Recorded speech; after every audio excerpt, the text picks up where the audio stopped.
What is up, everybody? Welcome back to another episode of Chicken Bone Alley here in the newly improved Chicken Bone Alley. I'm going to call it the Chicken Coop now. It is, I had to put some pictures up. Still getting some final touches on it, but it looks the same to y'all on the screen, I know.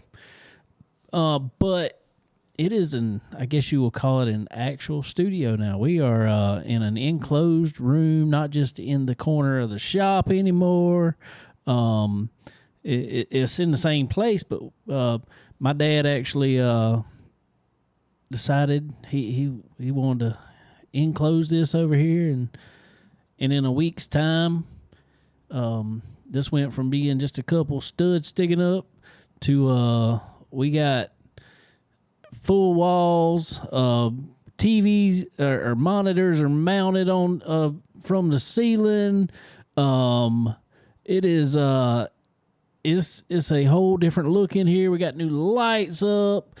We got air conditioning. It is pumping over here. It is about 100 degrees, 115 in the shop, and it is 68 degrees in here. Ooh, nice. This is awesome. So we welcome in Racing Jason. What's up, man? What's going on with you, man? Well, trying to keep it cool over here, and I'm actually being able to do it now. Looks great, man, by the way. Looks good. Good going. I appreciate it. Like I said, I got a few more things still wanting to do in here and get some stuff changed around and put up on the walls and just redo a couple little things, and but it's coming along real good. What's that right there? What's that? The T-shirt over there? Yeah. That is actually that is a Derek McGrew Jr. Race Life for Real T-shirt.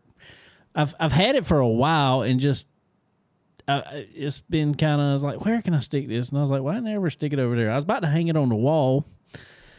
I was like, well, we got a T-shirt on the other end. We got our buddy Brandon Johnson there on the other end, so we'll stick this here. You know. It's good. It's good. Well, I appreciate it, sir. I appreciate it a lot. Appreciate it. It was a lot of work. But I like your sign, too, man. I've always wanted to say that. I like your sign. Do you? Yeah. Who did your sign? Derek McGrew Sr. had that made for me up there. Some of them guys that do some of them Northeast modifieds up there. I'm watching them now. They started doing some sign work up there. I can't exactly remember. Oh god! But anyway, they made two of them for me. Actually, they made one that had lights on it. Then I got a one without lights on it. And it's actually outside the studio now, so it looks like. I told everybody before you walked back in while you was getting something to drink there. I said, I guess I'll have to call this the Chicken Bone Alley Chicken Coop now. Dave, I got a funny story to tell you, bro. I'm scared. Oh my God, it is absolutely hilarious. What you got? Me tell you now, or you want to wait? You can go ahead. Go ahead. We got time. All right. So Saturday night, we had that big rain delay at February. Yeah. So I get an inbox. I'm outside on the bar, smoking a cigarette, drinking a beer. And I get an inbox, Chicken Bone. I thought it was you. I'm talking to this guy for 5 minutes, bro. I thought it was you the whole time. So, anyways, he said, "What's up, man?" I said, "Ain't nothing. What you doing?" "I'm watching February." I said, "Oh, okay. Well, you didn't race tonight?" "No, I didn't race tonight." "Oh, damn. Okay. Here's my phone number." Well, we started talking for a few minutes. "Here's my phone number. Why don't you give me a call?" I said, "Well, I got your number." He said, "You do?" I said, "I've been had your phone number." He goes, "Oh." I said, "Well, send it to me again." So he sent it to me again.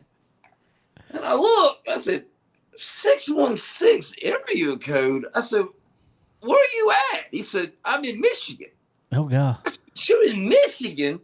What are you doing in Michigan?" "I'm staying up here in Michigan." I said, "You're staying in Michigan? What did you go for the week?" I didn't say that. I was thinking, what did you do? You went there for the weekend or something? I called the guy. And we were talking for a minute. Well, he didn't have no South Carolina accent. I promise you that.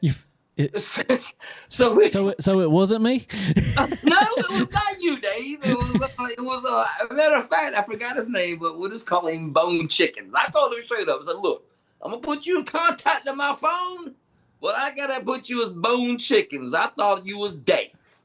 And he thought that was the funniest thing he ever heard in his life. I thought I was talking to you the whole time. So what was he talking about? Just racing in general, PDC, Fairbury. You know, we were just talking about the race. We're like, yeah, you know, sucks. It's rained out. We're gonna get a road in. We're gonna go back racing here. It's gonna be late. You know, blah blah. Just talking. I thought I was talking to you, like me and you were talking. That's funny. That's funny. That's great. You know what? I might just screenshot you his profile picture too and send it to you because you would think it was you. I swear to God, you would think it was you.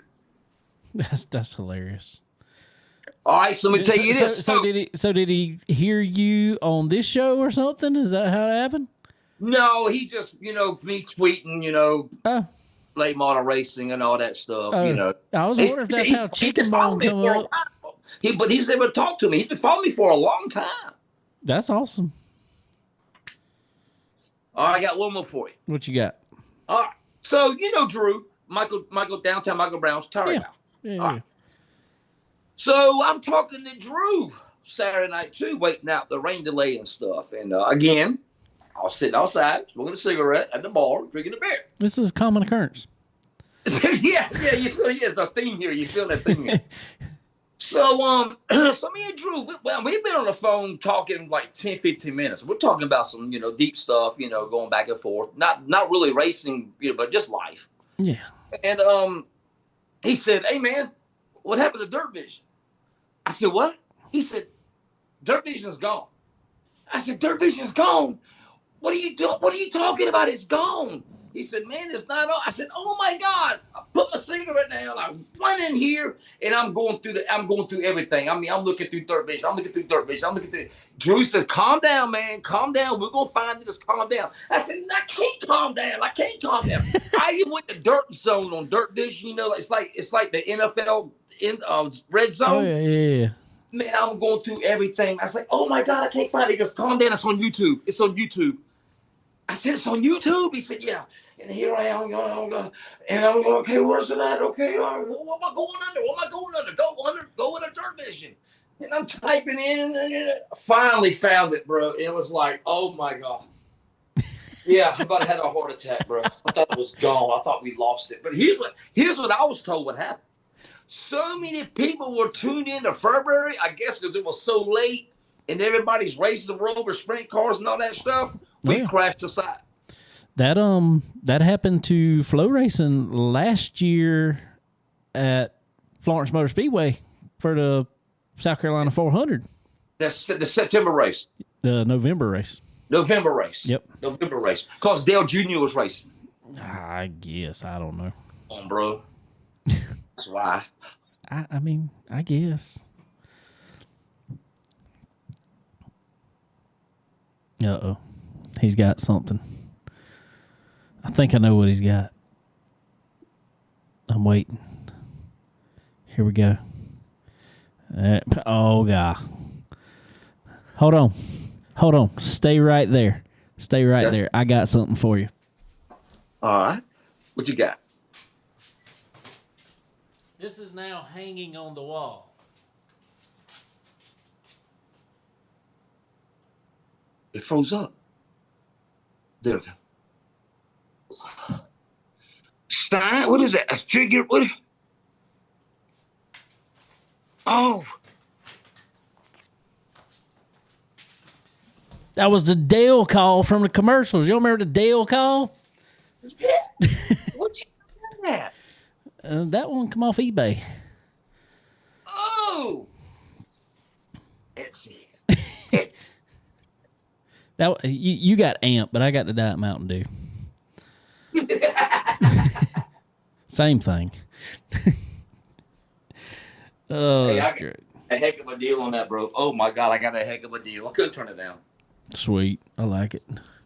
Heck yeah. I like it. Well, I guess we need to talk about a little bit of racing. We got the Southern National Champion coming on, Mr. Cade Loudy, and Rookie of the Year. That's pretty impressive. He'll be on here about 7:20. We weren't going to have our buddy Kevin Dedman on. He's got a bunch going on. He's trying to sell his house. So he's got a bunch going on. So we're probably going to get him on next week. So we'll have him here. We had him on for a minute, last week, unexpectedly. I'm just thinking, okay, when you said rookie of the year and champion, who else? Somebody else did that for Southern Nationals, didn't they? Was it Peyton Freeman? No. Yeah, it was. That's it. You got it. Yeah, it was. It was Southern All-Star. That's what it was. Southern All-Star. Southern All-Stars. Yep. Look at you, man. Look at you. Way to go, Jay. That was because we had Peyton on here about 3 or 4 times that year. Did you really? Yeah. Wow. Man, Peyton's struggling, bro. I wish he'd get back on the doggone winning streak here, bro. I do too. He I don't know what happened. He went with, he kind of, that had that little stint with GR, and whatever happened, and then he went back to his own ride, and ever since then it's been a struggle for him. Hate that, man. I'm going at it. I know because he had some Capitals, and then I think he switched from Capitals to Rockets. That's right. So I don't know what's going on there, man. I sure will be glad when he gets back to his winning ways. Matt, what's up, brother? Do want to speak on around here this past week. There was supposed to be some racing action at Dillon Motor Speedway this past week, and they ended up canceling it because it was too daggone hot. It is dangerously hot. Go ahead, but then I've got a question to ask you, and I got a question to ask people out there, especially racers. Fayetteville, Canada Clash. Have you heard this? Canada Clash came Saturday at Fayetteville. Ooh, that was thunder. Oof. Due to the heat. Yep. They rescheduled it for the Saturday night of the World Finals. Yeah, I didn't understand that part. That didn't make sense. I understood rescheduling it, but I did not understand why would you schedule it on top of World Finals when a lot of those guys will try to go run Charlotte a lot of times. There's Derek McGrew right there. We were just talking about you. What's up, man? Okay, so we'll talk about that in depth a little more. But before that, all right, Derek, y'all don't get to talk about this because y'all don't know nothing about. No, I'm picking. They know about it too, but especially down here, heat, humidity, it's insane. It can get hot. What is the point at which you say it is just too hot to race? I'm not asking for, a specific number per se. But what is the, what's the point? Did you just say it's too hot to race, too hot to go to a race, too hot to sit in stands, too hot to go deal with all this? What do you say? I guess you got to look at your heat index. Anything over 100, 102, 103, if it's in triple digits, I think that's too hot. I really do. Derek McGrew says 90 plus with high humidity is too hot to race. And I don't disagree with you because high humidity will put you right in the 105 heat index around here. If you're 90 degrees, high humidity, you are 100 to 105 easy. This past week, Saturday and Sunday, I do believe, had heat indexes of right around 110 or higher, I think it was. Yep. And it was... We have Sunday, yesterday. What was that? 108. Yeah. But I think the actual temperature got up to 102 or 103 here. That's too hot. my dad said it was 115 is what it was around here. Heat index. Oh, It was hot. It was hot. I'm telling you. Yeah, it was stupid hot. So I commend Dillon Motor Speedway and Fayetteville for, for not racing in that kind of heat, because I'm gonna tell you, that is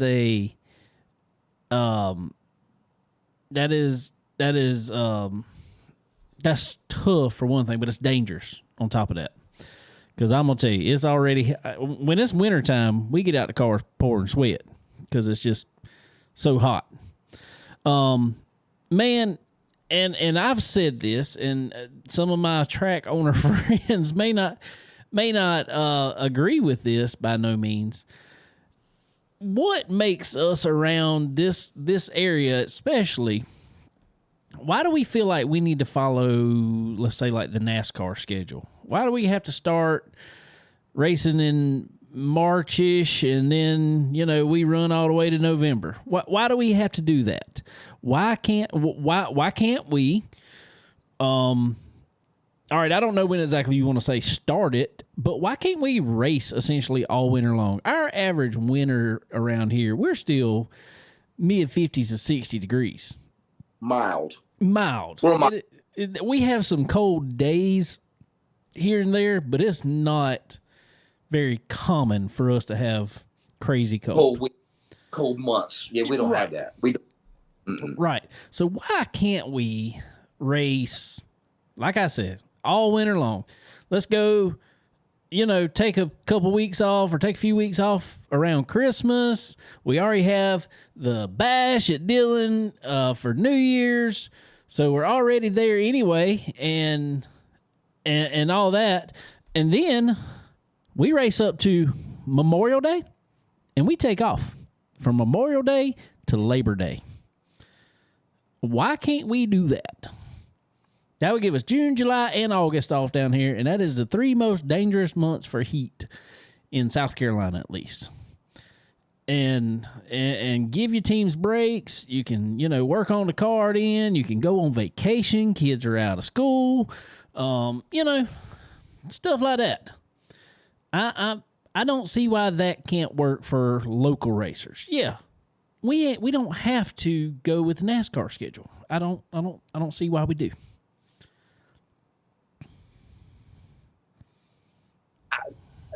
All thing I can think of, Dave, there's so many races now. It's just so many weekends of races. You got Crown Jewels. You got other series. Right. No, you're not wrong. You're not wrong at all. But what Crown Jewel race is in? I'm just saying South Carolina, and this is what I'm saying about it. Is, say, if you want to take off in the summer and go to something else, then you got time to. You're not missing anything. What Crown Jewel do we have in South Carolina between June, July, and August? Nothing here. Nothing here. Nothing on the asphalt side. There is nothing. I mean, we got the Cars Tour coming back Labor Day weekend. That is at Florence Motor Speedway. Labor Day weekend Cars Tour will be there. So, I start back that weekend and that start our season. Wouldn't hurt my feelings. I'll give you an idea on, Dave, how hot it was this weekend. This past week. February, had a couple buddies at February. Man, they said it was miserable hot. Thank goodness me and Smoke dodged a bullet this year, because last year was nice, mild, no humidity hardly ever. This year it was absolutely dreadful. Yeah. And if it's hot in Illinois with that little humidity they usually have, it's hot everywhere. It's July, it's hot everywhere. Yeah, so, it is. Yeah. It is. It's hot, and we've been under a heat blanket for sure throughout the United States, I think. Yeah.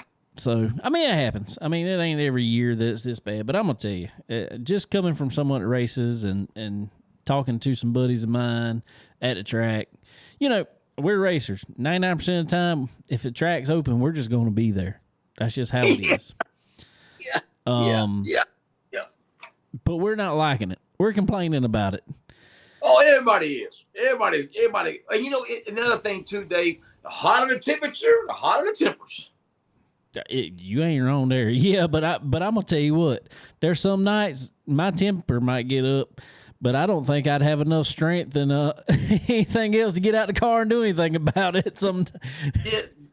Just be butthurt and go on. All right. Exactly. I just be butthurt and go ahead. Did you see? And I'm trying to remember what the name of the track was. Oh, and I cannot remember it right now. Farmington something, the modified race. They told them no fighting at the track, but if you're gonna fight on the front stretch, and we'll give you $50 extra. Well, dude jumped out of his car. He got wrecked. Jumped out of his car, and they're trying to hold him because he's going. He said, and he finally takes his helmet off and looks at him. He said, "I'm going to the front stretch. Give me my $50." And walks up there, and was that? He got laid out. That dude got laid out. He did get laid out. Hey, but I give it to him. Both of them got out there on the front stretch, and the track officials waited for him. And all of a sudden, when they went down, that's when they broke it up. Look all over. I could not. Where is Farmington at? What was that at? I couldn't find. The only Farmington I know was in Jersey. And that's where the trucks used to race at back in, when NASCAR was NASCAR. I thought there was one in Indiana or something like that. I could be wrong. I could be wrong. I could be wrong on that. You might be right too. I don't know. I couldn't find it. I have no idea where it was at. Boo posted that. Yeah, or Boo Carlisle. He posted it up. Shout out, Boo.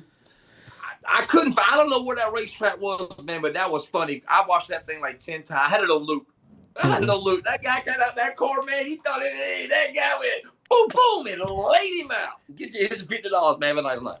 Wow. Okay. Hey, worth it. Yeah, it worked. Hey, it worked. It's better than tearing up junk in somebody else's car. Don't you think? Well, apparently already had. I mean, after the fact. After the fact. You are correct. It is better than doing that after the fact. I like it. I know there's probably some insurance liability that comes along with that, but I like it. Don't get crews involved. Don't get all that. Don't get people tussling around in the pits, because then all kind of craziness happens. We've seen all that before. Get the two drivers out there on the front stretch. Let them go. Hockey rules. When somebody goes down, break it up. Here's my biggest question, though, Dave. Let's say you get into an altercation with a 13-year-old kid, because it's getting younger and younger and younger right now in super late model racing and crates, especially crates. What do you do then? How do you go to does the father take up for the kid? I never figured that out. It completely depends on the dad, because there are some that will look at and you can't go obviously fight them. I mean, you're not going to do that.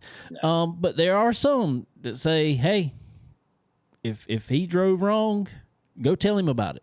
Go help him improve. And that's the ones that are good. Now, there's some that just will, they do no wrong and blah, blah, blah, blah, blah. And then dads want to fight about it and stuff like that too. I mean, that happens too. So I don't know. McGrew, what'd you do when Junior? I know Junior don't ever get in it with nobody, but I know somebody at some point had to get Little Will. What'd you do before for this past few weeks when he became a legal adult? Everybody's thought he was been older than he is for years, and he finally turned 18 the other day.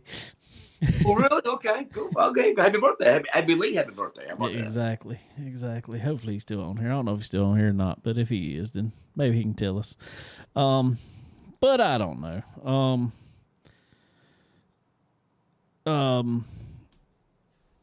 It's a mess sometimes. Yeah. Who knows?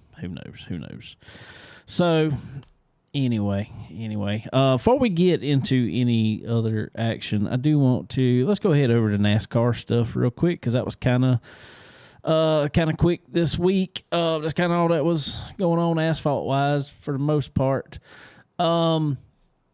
Saturday at Indianapolis, I don't know if you've seen it. Did you happen to see the Austin Hill Eric Almirola wreck? First off, I didn't know Eric Almirola was still racing. That blew my mind. Well, it's a part-time thing. Okay. Okay. He's a great kid. I always thought Almirola had, great kid. Did he hook him, bro? Did Austin Hill hook him, bro? Yes, big time. Could you not see the gloves go?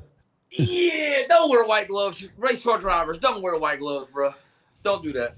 Don't wear white gloves. And my whole thing is, and look, I like Austin Hill actually. I've talked with Austin before. He is a great guy. Kendall Sellers is down here. AK Performance. They do legend cars, Bandoleros, late model stocks even now. Austin is his brother-in-law. And that's how they got AK Performance. Or that's what AK stands for, Austin and Kendall. So anyway. That was Austin Kirkpatrick stuff. I thought it was Kirkpatrick. Well, that's the other one. And their logos look very similar too. But anyway, I like Austin. But man, he's somewhat of a hothead. He's a great driver. He drove some dirt stuff there for a while, for a minute back, small stuff, local stuff, very short time. And he was decent in it. But anyway, man, you can't get mad, or not like that. You can get mad if you want to. Almirola got behind him, packed air on the spoiler, got him loose. That's all that happened. He didn't dump him. He didn't run him into the wall. He didn't do anything. Mm-hmm. He got him loose, which is, with the way the cars are now, Xfinity's a little better than Cup, but, regardless, it's what you got to do to pass, especially at Indy. Mm-hmm. To just right hook a man into a part of the wall that had no say, and they're running 180 mile an hour head on into the wall. I got a feeling they parked him for 5 laps. I haven't seen if there's anything come out this afternoon about a suspension. NASCAR's always Tuesday. What was that? Always Tuesdays. I don't know why. For Cup, not always for Xfinity. Sometimes really? Xfinity, yeah. Okay. I didn't know. Okay. I'm gonna look on here to see by chance if anything's come out. But my thought is it one race or two, not if it's 0 or 1. I'm thinking, this may be a 2-race suspension easily. What would you do? What would you do if you were in charge? I think because the precedent had been set that it was a 1 race when, let's say when Chase Elliott did it, there's been a couple more that were right rear hooks and they, sat him out of race. I think you got to up it. Personally, that's what I think. They seen what happened, and it's like, okay, that's not enough for you. You can sit out 2 races. Now, I don't agree with what happened at COTA when Austin Cindric right reared Ty Dillon. And they didn't give him anything because they said it was a slow portion of the track. I don't care. That doesn't matter to me. I feel like if you're going to do it, do it. How slow is slow? That's what I'd like to know. Oh, okay, well, all right. Was it 50 miles an hour or 150 miles an hour? What is slow? That's exactly right. That's exactly right. Because 150 mile an hour at Indianapolis, you're slow. Oh, yes, you're slow. So... Yeah. Or very slow at Indy, very slow. Even with the NASCAR, with new crap car right now too. That's right. So I don't know. Personally, I think I would sit him out 2 races if it were me. If I had to make the call, that's the call I'm going to make. They might not like that, but just to, like I said, I'd rather you get out and fight. Get out, be mad, and fight. No, I don't want to fight Austin Hill. There's been some people found out what's happened with that, and that boy swings from the next county. Ooh, And, okay. He carries whoop ass with him wherever he goes, does he? everywhere. Oh, I didn't know that. Everywhere. So, Wow. Wow. Let me ask you this. What Austin Hill did, all right, let me ask you this. What Austin Hill did at 180 miles an hour, was that any worse or the same equivalent to what Bob Gardner did to Darren Klein? How would you compare that? I think the big. Hello. I don't know. I don't know how you would. That's tough to equate there to me. I think the biggest thing that happened there is the guy. I don't think those are the same. I don't think you. I'll put it this way: if he would have never flipped, Bob would have never got more than a 1 race suspension. You know what I'm saying? Yeah. Oh, what did he? Well, no, I can't take that back because Michael Page and Corey Hitchcock. Okay, yeah, that was what, 6 months or whatever. Yeah. Okay. Well, yeah. So if Bob didn't flip Darren Klein, it'd been 1 race suspension from Mars. I think at most, even if they, even if they didn't just put him on a probation, they could have done that. Okay. But I don't think it would have been any more than a 1 race suspension had he not flipped. So that's apples and oranges. Austin Hill, Bob Gardner. That's 2 I think it is because you're looking at them. Well, you're looking at them. One was under caution, one was under green. Yeah. Now, Carson Hocevar. Show him your shirt. Show him your shirt. Get your shirt up in front there. There you go. Boom. Get in 2, baby. Let's go. Let's go. We're going to Atlanta. Pack your bags, baby. Let's go. That's right. That's right. I don't know. But what was I saying there? Hocevar. Oh, yeah. Hocevar did it under caution. And he got a... Did he get suspended for a week? Think so. I think he did. Race. I think he did. So that would be more closer to apples and oranges, or apples and apples, I guess you would say. And they did suspend for a week for just doing it under caution. Was that Chicago? What race was that? You know? I want to say it was a road course, but no, it wasn't a road course. Was it St. Louis? Gateway? Gateway? Yeah, I want to say it was Gateway. Yeah, Gateway. Okay, I had to do it, bro. Sorry, Gateway. I had to do it. The other one. The other one. The other Gateway. Okay, my bad. Okay. He tried to run that Gateway too. Yeah, it didn't work out too good, has it? No. No. We ain't seen Bowman. We ain't seen Bowman back in the late model since the what was that, 1 lap and a hot laps at the Taz? Was it last year or 2 years ago when Boyd was juiced up? Remember that? Yeah. Was that a Flow Night Racing in America night? Oh yeah. My God! Boyd was he was feeling good. Oh yeah. I'm remember the flag dropped the flag. What's that? The flagman dropped the flag. Oh yeah.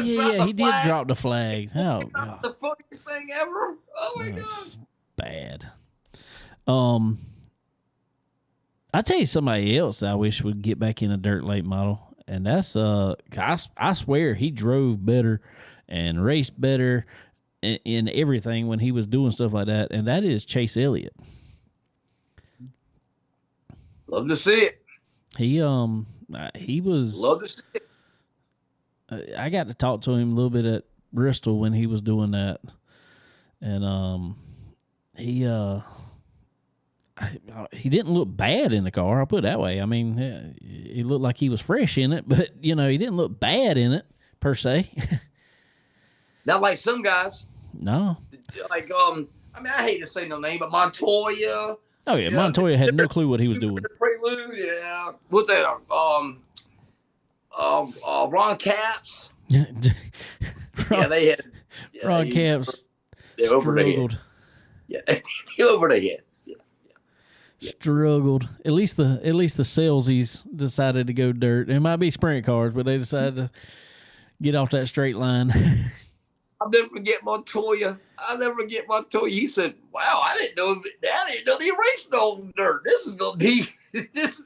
He said, "I'm out of my element, but I didn't know we raced on dirt." Oh my God, I thought that was funny. Who won that last Prelude when he was in it? Tony. Wasn't Tony? Was it Tony? I figured, yeah.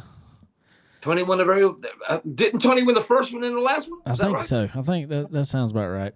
Man, I wish that would come back. I'm hearing rumblings. We'll see. Because I will tell you, I think don't know yet. I think now that would be a good race. Oh, it'd be big. Oh, can you imagine? This happened 15 years ago, right? We had it HBO. I remember I paid like $50. At least, if not longer than that. Longer than that. Do you know how big this thing could be, bro? Dude, it'd be huge. It'd be huge. Imagine the race between, let's say, Larson, Kyle Busch, even Chase Elliott. I think it would be in there. Who else? Who else right now? Tony. Who's that? Tony. You think he'd get back in one for something like that? Oh, man. Well, I'm saying if you just had to put current NASCAR drivers in it. Current NASCAR drivers? Austin Dillon. Austin Dillon would not be bad at all. Ty Dillon would not be bad. Alex Bowman might look okay in it. Who knows? I don't think he likes dirt no more after he one lap on the hot laps at the task, man. That's all we needed to see. I know, but I did see some tests from him, and he didn't look terrible in it. I'm gonna tell you, the boy could drive a sprint car, but yeah, oof, yeah, yep. Let's see. I'm trying to think who else would jump up there. Reddick. Reddick, yeah, Reddick. I love to see Reddick get that bug in him. Oh yes. What about Holler? Let's go start a team up. I don't know why Reddick ain't started a team up. I don't know. I think there's a lot going on there right now. Speaking of, we can talk about that. How about this week, since Bubba Wallace goes out and wins 2311 as a quote unquote unchartered team right now?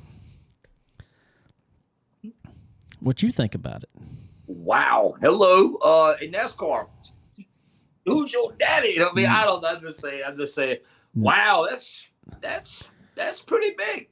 I'm gonna tell you. It's like Bloomquist failing the droop, going back behind go fixing it and coming back and try it out. Yeah, but I'm gonna tell you, I personally think a lot of people are like, oh, NASCAR's hating that. NASCAR's hating seeing them do that, blah, all that. And I'm sitting there like, nope, NASCAR's loving it. Because and I have a completely opposite opinion. It does nothing but help their case. It does nothing but say, okay, look, see, they're unchartered and they're competitive. Uncharted, they're not losing anything. Uncharted teams can come out and be competitive. They didn't sign a charter agreement. They don't need it to be competitive. Ooh, outside the box, like that. Mm-hmm. Well, see, there was some news kind of flew by. I think we mentioned it on here. NASCAR announced that they could, that they would, expand the field essentially, to 40 cars, essentially making it so 2311 would never miss a race, and Front Row for that matter. They're not talking much. They keep talking about 2311, but everybody forgets Front Row is in this too. I'm just curious. Do they have 40 cars now? That's exactly it. No, they don't. Okay. That's what I'm saying is they can expand it to 40 cars, pretty much ensuring that, they would never miss a race. I remember, 45, 50 teams used to try to qualify for the Brickyard. How many attempted to take time this past weekend? Do you know? They didn't send anybody. They didn't send anybody home. We'll put it that way. 30. There was probably 35, 36. God, times have changed, ain't it? The only race they've sent people home from 2 races this year, and that's been it. And that was one was Daytona, and one was I can't remember where the other one was. But it was one car. That is wild, man. Who would have thought that, bro? Also, a little bit of news on there. Heard today, NASCAR was looking at, and they're still in talks. We got to talk about this a little bit. And Mark Martin even got in on this. They have what they call a playoff committee in NASCAR. And that playoff committee, because they're looking at changing the playoffs. They want to change the playoffs, I think. That's what it sounds like. They want to change the playoffs. Fans are tired of the biggest thing fans are tired of is the one race. Lucas tried that, and it lasted them 1 year, and they heard the fans enough that it's like, okay, let's do that 3 races. Isn't that right? Isn't that what Lucas does now? Is 3 races? 3 race. Yep. 3 race. So this is going on for quite a while in NASCAR, and fans are like, man, we hate one race. Hate the one race to determine champion. So what it sounded like essentially was NASCAR was like, hey, we need to change this. Fans are really starting to talk about it, not liking it, blah, blah, blah. They end up getting a committee. Yes, sir. Where? School, racetrack. That's what I'm talking about. How cool is that, bro? See, I wouldn't ever made it to class. You're right. So we'll get back to it here in just a second, ladies and gentlemen. But on here with us now, try and get his phone straight here, Mr. Cade Loudy. What's up, man? How's it going? Oh, it's another day in paradise. Trying to keep it cool around here. How about you, man? Just got done working on the car a little bit. Taking a little time off here before we get back at it for a little while and get ready for this weekend's races at Duck River. That's what I'm talking. All right. That is what I'm talking about. Well, man, you did some double dipping, I guess we'll say. You are series champion and rookie of the year. Congratulations. Thank you. Man, tell us a little bit about your season there, or this summer season here. So tell us a little bit about that. I mean, we've definitely picked it up in the last 2 months, I'd say. Yeah. We had a good start in a great car and about won one at Volusia and gave one away really, and then I think ran 10th the next night and then ran 5th at that Swamp Cabbage race, and then we started good on the Hunt the Front deal, but broken oil pump belt leading one night, and then for about 2 months, just nothing fell our way. Couldn't really do nothing right. And then, I don't know, it was right after Eldora, really. We just, and we didn't go there, but we just really picked it up. And I think our worst finish is 13th. But besides that night, our other worst finish is 9th. So, and I think like the last 17 races. So I think we've ran 17 races. Our worst finish is 13th, and the rest are top 10s. That's what I'm talking about, man. Well, it's been a I guess a couple years since we had you on here now. I think it has 2021, and I think 2021. Oh my God. Yep. Dude, it don't feel like that long. We need you on more often than that. Man, and at the time you were really heavy just in the crate stuff and started dipping your toe in the super stuff, and now you've really dipped your toe more in super stuff. We talked to we talked to Leighton Sullivan about the same thing, man. He kind of was on that same path, and you know, what's been the biggest difference for you? You know, going from the crate stuff now, you know, pushing more super stuff. I don't know, really. I mean, honestly, like there ain't really much different. It's just learning really how to race. You know, like how you tune a car ain't no different. What you put on the car ain't no different. It's just the tolerance for being right is a lot tighter, and the competition's a lot tougher. You know, but like you know, when last we talked, I was actually making my super late model start with a crate car. So that's right. But and ran pretty good with it too. I think we ran 7th. Yeah, that was. I remember watching that. I was like, "Dang, you're running good in that thing."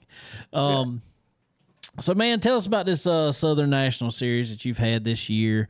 Obviously, you have brought home the Rookie of the Year and a championship there. You know, how'd you feel about it? You know, how would you summarize? You know, you said it's picked up these past couple months, but how would you summarize that whole series? You know, how stressful is that one to you? Honestly, it wasn't. Like those first 4 nights, I run good at Beckley and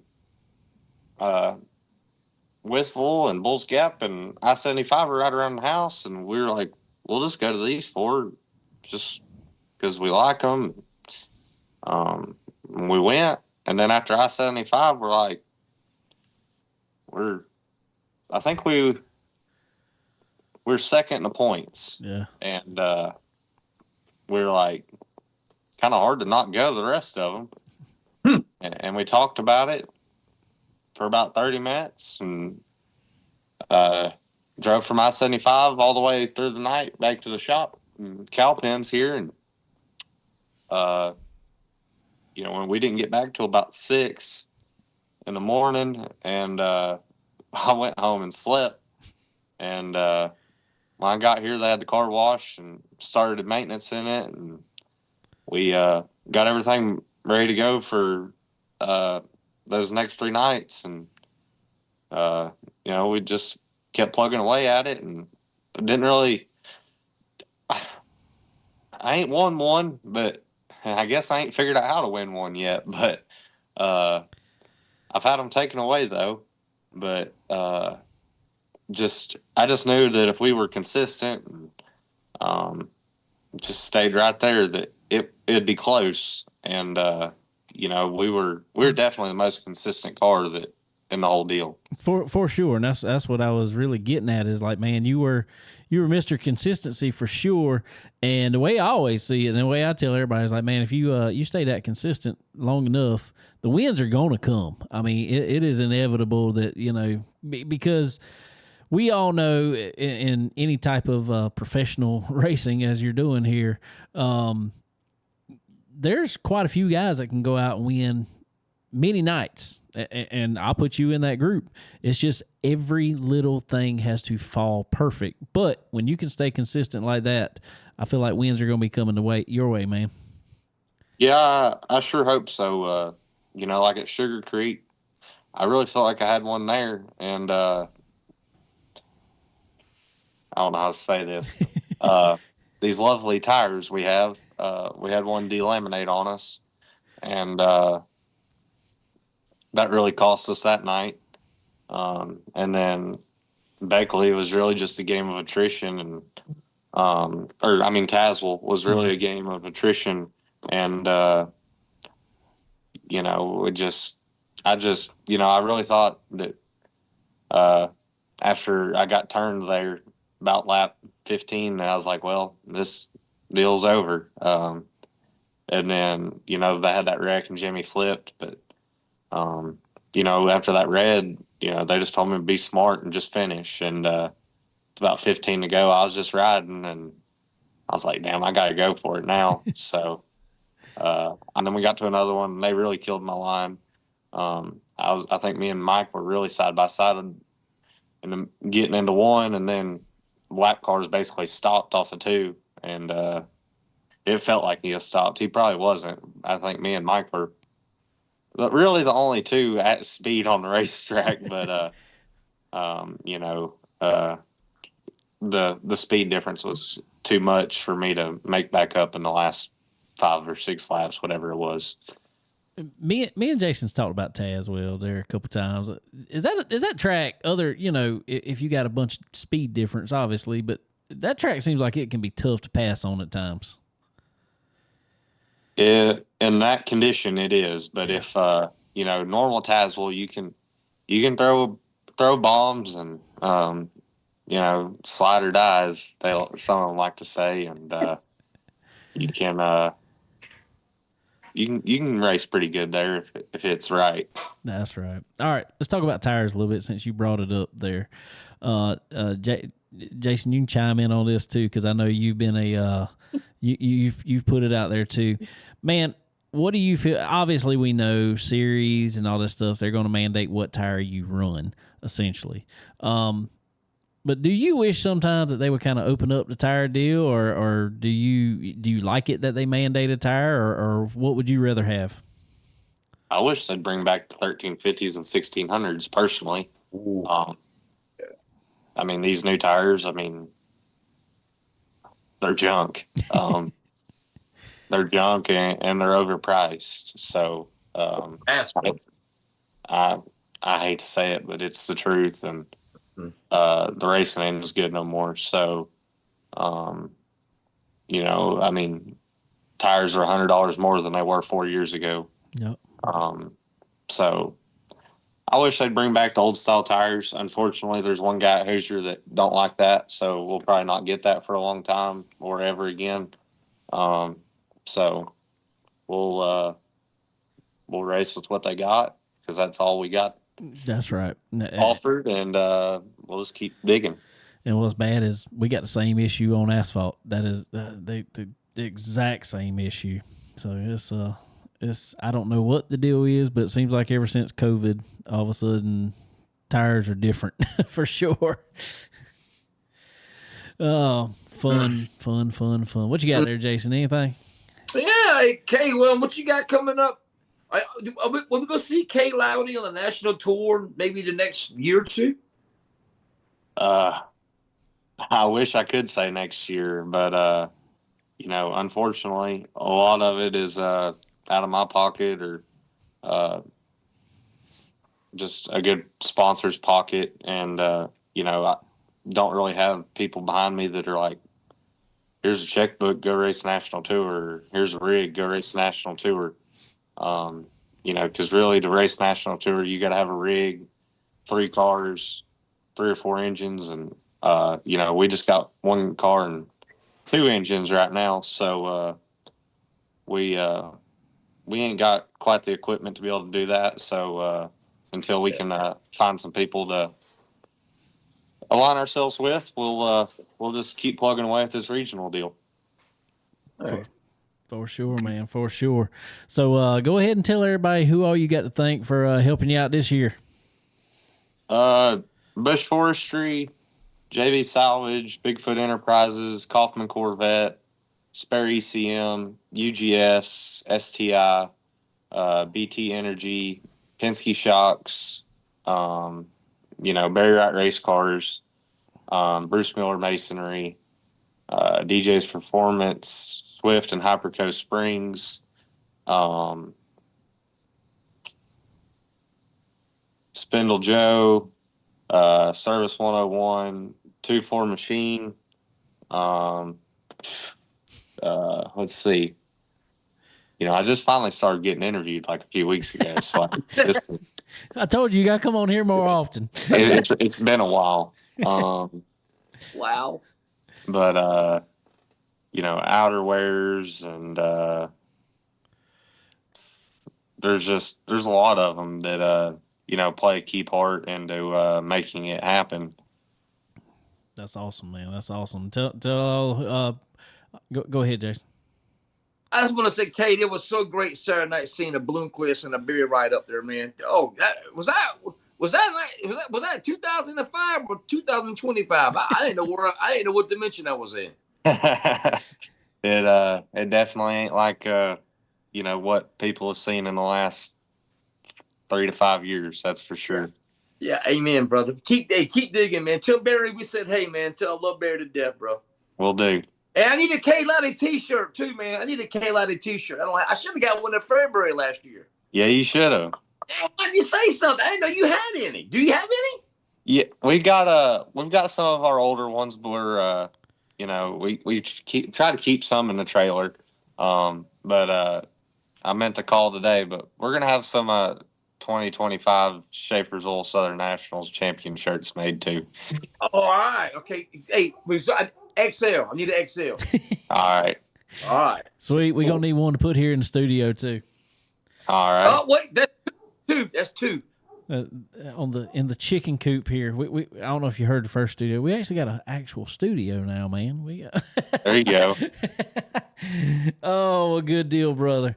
Well, let everybody know who's crewing on that car, too. Well, right now it's just me and Barry's son Lance. So there's just two of us. There's just two of us working on it, and so and my dad, he'll come sometimes, but not very often. Is your dad still busy with the shock deal and everything, building shocks, everything? He's still doing shocks. Yeah, good deal. I need someone to go in a 2010 Impala. He's on Shocks and on Facebook. Yeah, that's about it. We're trying to get Jason on Facebook here. He was like, I ain't seen Kate on the X. I'm like, he's got one, but it ain't. So he's advocating for you to update your Twitter X profile there. Yeah, man. I don't ever get on there, so I just get on Twitter, man. Come on, Kate. There's too many social media platforms, in my opinion. I wish there was just one. There's just one.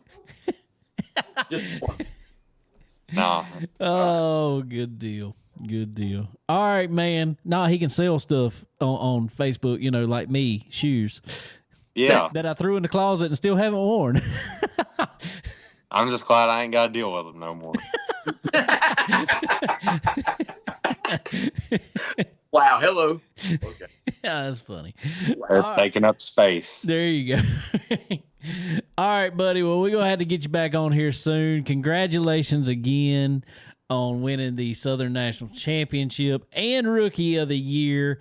That's awesome. Regardless, like I said, consistency is key regardless, man. And we're going to see that name on some big trophies here soon. Yeah, I sure hope so. Saturday. Let's go. Duck River Saturday. Come on. I hope Friday and Saturday. That's right. But it was cool to finally, it was cool to write a piece of history. Ray told me that nobody's won a rookie deal and the championship in the same year, so that was pretty cool. So I wish I could have won the race too, but can't be too greedy. We were talking before we came on air. You and Peyton Freeman won the Rookie of the Year and the championship with the Southern All Stars too. So you two guys. I haven't ever won Southern All Stars. No, we're talking about Peyton did. It was funny. Freeman. He did okay. He won Rookie and championship, and then you won Rookie and championship of Southern Nationals. Yep. So very cool. Pretty cool. Very cool, man. Well, good deal, buddy. Well, it's great having you on again, man. Like I said, it's been too long. We're going to definitely have to get you back on here pretty soon. Yeah, for sure. Just whenever y'all want. You got my number. There you go, man. All right, man. I appreciate you. Congratulations again. All right. Thank you, guys. Thank you.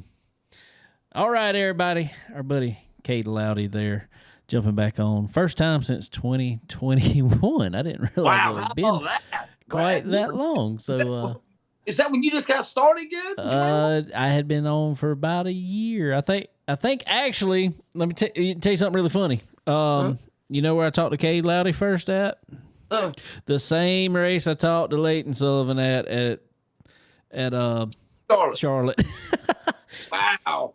The World Short Track Championships, yep. WSTC. Yep, he was up there running the crate car that week. How about that? I think he was. Like I said, then turned around and went and run Where'd he say? Tazewell? Was it? Taz, Taz? And ran the crate car with the supers. and finished what, seventh? Seventh. Wow. That's why I knew. I said, if he can do that, he going to be pretty stout in it. So, anyway, let's go to commercial here really quick, and we will be right back. Are you ready to unleash the true potential of your ride? Tired of feeling held back? It's time to experience the Pro Fabrication difference. At Pro Fabrication, we don't just build headers and exhausts. We engineer performance. Crafted with precision from high-grade materials, our systems are designed for one thing: maximum power. Feel the instant increase in horsepower and torque. Hear the deep, aggressive rumble that turns heads. Our expertly designed headers optimize exhaust flow, while our performance exhaust systems deliver that signature sound that you crave. But it's not just about power and sound. Pro Fabrication means durability you can trust. Built to withstand the toughest conditions, our headers and exhaust are an investment in long-lasting performance. Whether you're hitting the track, conquering the trails, or just cruising the streets, Pro Fabrication gives you the edge. Experience smoother acceleration, improved field efficiency, and that unmistakable feeling of pure driving exhilaration. Don't settle for less. Upgrade to Pro Fabrication headers and exhaust today. Pro Fabrication headers and exhaust. Quality that wins. Chicken Bone Alley is brought to you by SRI Performance. They are your one-stop shop for all things racing. Do you need performance parts? Look no further. They offer a wide range of high-performance parts for various types of racing, including stock car racing, dirt racing, and more. SRI Performance also has the most knowledgeable employees in the industry.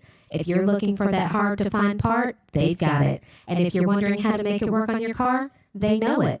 Check them out online at www.sriperformance.com. And when you do, don't forget to use the promo code CBONE10. That's C as in chicken, BONE10, and get 10% off at checkout. Tired of leaving performance on the table? Ready to dominate the track? For decades, Earl Ramey Racing Engines has been the secret weapon of champions. We don't just build engines. We craft precision, engineered powerhouses designed for one thing: victory. From meticulous machining to expert assembly, every Earl Ramey engine is built with uncompromising quality and a passion for speed. We understand the demands of racing, and we deliver the reliability and raw power you need to cross the finish line first. Whether you're tearing up the asphalt or conquering the dirt, Earl Ramey Racing Engines provides the competitive edge you've been searching for. Don't just race, conquer. Contact Earl Ramey Racing Engines today and let us build your winning machine. Stock Car Steel and Aluminum is a full-line steel service center stocking thousands of sizes, shapes, grades, and types of metals and plastic. If you need it, they have it. And if not, they work fast to find what you need and get it to you. Stock Car Steel and Aluminum also has the ability to cut orders to your specifications as requested. Their dedicated team not only brings many years of experience to the table, but they are always ready and willing to lend a hand with anything you may need. Stock Car Steel and Aluminum. Your material needs are covered here. All right, ladies and gentlemen, also want to give a big shout out to our buddy Skylar Whitfield. I think Skylar was I think it was last night, maybe the night before. I can't remember. But he was at a Willie Nelson concert. Man, I don't want to go to a Willie Nelson concert. What was that at? I don't even know. That's why I was just like, man. I'll get a contact. I think everybody probably did. It just radiates off him. So anyway, everybody, but go check out our buddy Skylar Whitfield at skylarwhitfield.live. Short week for him this week. Actually, take a little time off in this heat. That's probably a good thing, because I know a lot of times he plays outside on some, Porches, yeah. At a lot of these restaurants and stuff, they have outdoor stages and stuff, and that's where they have him a lot of times. So probably a good week for it. But anyway, this week, August the 2nd, he will be at Flip Flops Bar and Grill there in Myrtle Beach. And on the 4th, he'll be at Riptides in Myrtle Beach. So only 2 shows this coming week for our buddy Skylar Whitfield. He'll be back on it for sure here soon with more. But y'all go check him out. Everybody needs a break every once in a while, and he has been on it hard. Every week we've had 7-8 shows he's doing in 1 week's time. So, so I'm glad to see him slow down for a little bit for a week. Right. So y'all go check him out. Go check out SkylarWhitfield.live. If you're in the Myrtle Beach area, go see him live. But also check out his music on Apple Music, on Spotify, all those fun streaming sites. All the ones that we're on, he's on too. So y'all go check him out. We greatly appreciate it for sure. All right, man. Want to finish up. I think we appreciate Kay Lowdy coming on after winning his championship and Rookie of the Year. Congratulations to him again. I think we need to finish up the little bit of NASCAR. Or no, we were talking about the Prelude. Bring the Prelude back. That's what we were talking about there. And who could be good in it. Yeah, and you had just said Tyler Reddick. Dude, I'm telling you, that would be a good race now. Maybe get that bug in him. Want to get back on dirt, huh? I'd love to see it in a lot of them, man. That'd be great. I wish, personally. Okay. Call me crazy. This would be cool just all the way around. Let's call it either a World Racing Championship or a American Racing Championship. Let's have a series. Get this.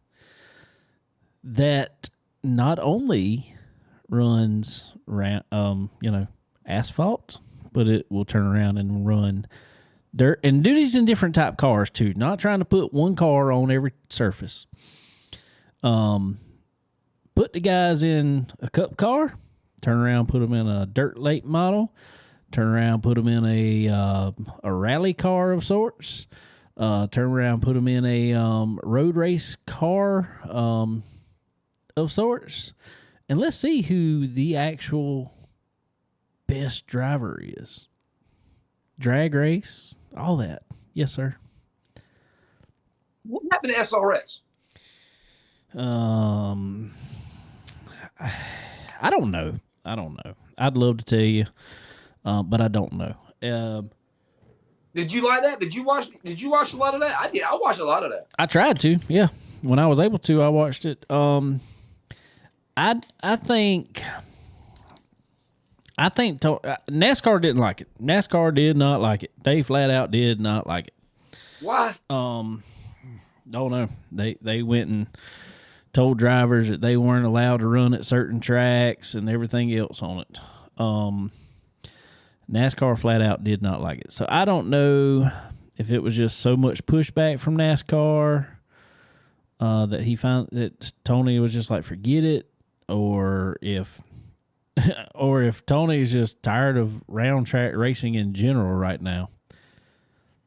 Because other than Eldora, he has nothing to do with a round track right now. Well, he was never a NASCAR spokesperson either. No, he was not. He was not the PR guy. And that is why that's one reason he got out. But also when that whole, the new contract negotiations come up, he looked at it and he said, "I'm not signing this crap. I'm out." That is essentially what happened with him with NASCAR. He's just like, I'm not doing that. I'm out. So I don't know. I mean, there's a bunch of different things that said. I know NASCAR or Ray Evernham more or less bought up the IROC stuff, and he's trying to bring some of that back. And I thought maybe that might have been a reason the SRX stuff kind of was going away, because he thought that NASCAR was going to jump on the IROC deal and bring it back. But now looking at that, they're just kind of making a race of a track day racing club out of that, not even real racing. So I thought it was cool, personally. The cars were horrible. They were. They could have done a little something better with their cars. I mean, they based it off of it was Fury race cars who done it. And they essentially based it off a super late model. Put a taller spoiler on it. Yeah, taller sport, but taller cage in it and everything else. The noses were about like a super late model. Yep. So I don't know. I liked it, but I don't know if he didn't feel like. I think he got a bunch of pushback because I don't think they could go to a NASCAR sanctioned track either. They could not do that. Yeah. So there's so many, and it stinks because now you look at it, there's a bunch of short tracks, especially, that have moved away from NASCAR sanctions, just like Florence Motor Speedway over here. Bunch of tracks have moved away from NASCAR sanctioning now, but it's kind of too late. Yo. Is Hickory and Bowman Gray still NASCAR sanctioned? Oh, yeah. Bowman Gray is owned by NASCAR now. Well, it's promoted by NASCAR now. They bought it. They bought the lease, essentially. Both of them? No, just Bowman Gray right now. Okay. Hickory is still NASCAR sanctioned. There's some word on the streets that it's next on the list to be bought up by NASCAR, though. Oh, wow. Wow. What about, is Orange County the Rougemont? Is that track still open? Yeah. They have the orange, what they call it, Orange Blossom, whatever it is. Jared Fryer has won it a couple times, and so that's cool. I mean, that was one of my favorite bush races. I ain't lying to you. They don't run. I don't know. They run like all the time up there. I think they just kind of run bigger races. I got you. Oh, yeah. Anyway, all right, sir. Well, we got all that out the way. So now, I guess. Look, I'm even going to have to put on. Here we go. I got to put on the ad, or the inlay here. We're going with the dirt with Racing Jason, so he can talk about his favorite race of the year. Yes. Yeah. Fairbury, baby, the PDC. Well, Dave, I got to be honest with you, brother. Started at 217, and I didn't make it. I could see why. I think there was a lot of people didn't make it. Didn't make it. First off, let me start by this. Matt Curl and the entire Fairbury staff, my hat goes off to y'all. Y'all did an absolute fantastic job with the hand where y'all were dealt. Fought rain all week. They put tons of man hours into that doggone race, and they got it running. And the track was great. I know there was like 15 cautions. That happens, but it is what that is. But Matt Curl and their entire staff at Fairbury, my hat goes off to y'all. I tip my hat. That was absolutely great job. Great job. I did watch the replay twice yesterday when I got up twice. Wow. Yeah, man.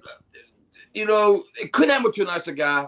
You should have picked Brian Shirley. I tried to tell you. I know you did. And I was like, oh, man.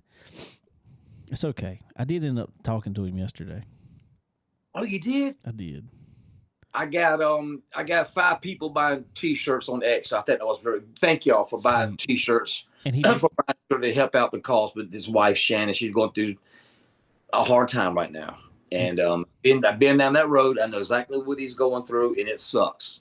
For sure. It sure. Totally sucks. For sure. So, couldn't have I love Brian Shirley. He's awesome. Way to go, Brian Shirley. Congratulations on winning the 35th annual PDC. He did tell me that next, I don't know. I don't know whatever next Monday he's available.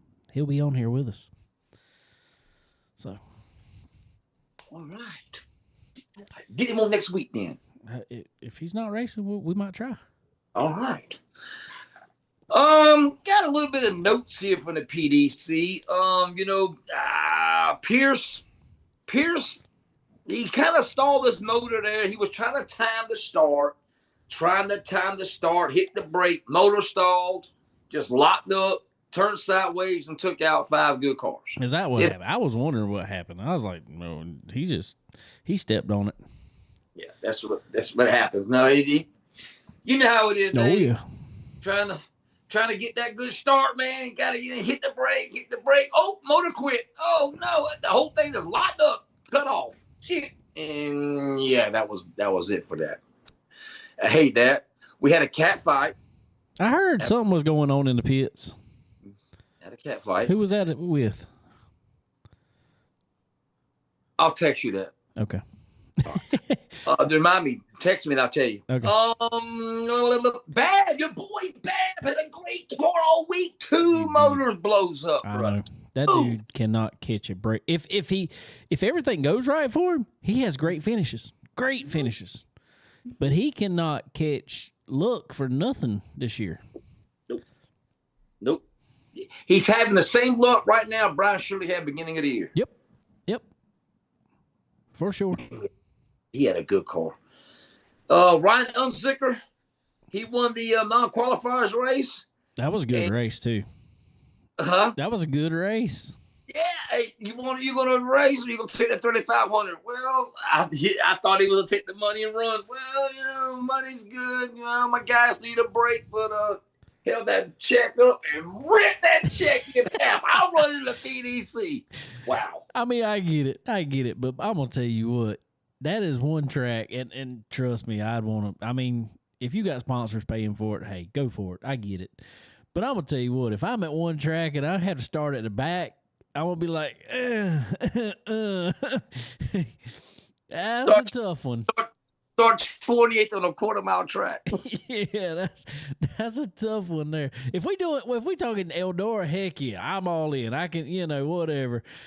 But we on a quarter-mile bull ring that you literally have to just drive it to Jesus to pass anybody.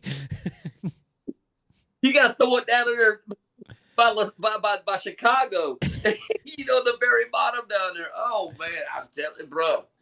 Wow, what a race it was, though, man. It ended at 4:52 our time. Jeez, what's your thoughts on that though? I know it's great they got it in. Knowing the guys. I mean, they had 2 options. It was either wait and run it or cancel because, I know everybody likes to. And dirt don't do it as much as asphalt. Asphalt is like, hey, we might can run it tomorrow. It's like, okay, we might can, if it's a big race, some sort of big race. Dirt, that don't happen too much with. They will cancel in a heartbeat. Yes, and I think that's because of all the travel. Because just like tonight, World Outlaws is in Weedsport, New York. Mm-hmm. That is not a hop, skip, and a jump from Fairbury by no means. Mm-hmm. Wilmot. Yeah. Wilmot. Oh, is that what it is? Yeah, Wilmot. My bad. My bad. Close. Here, close. Dave, let me ask you this, Dave.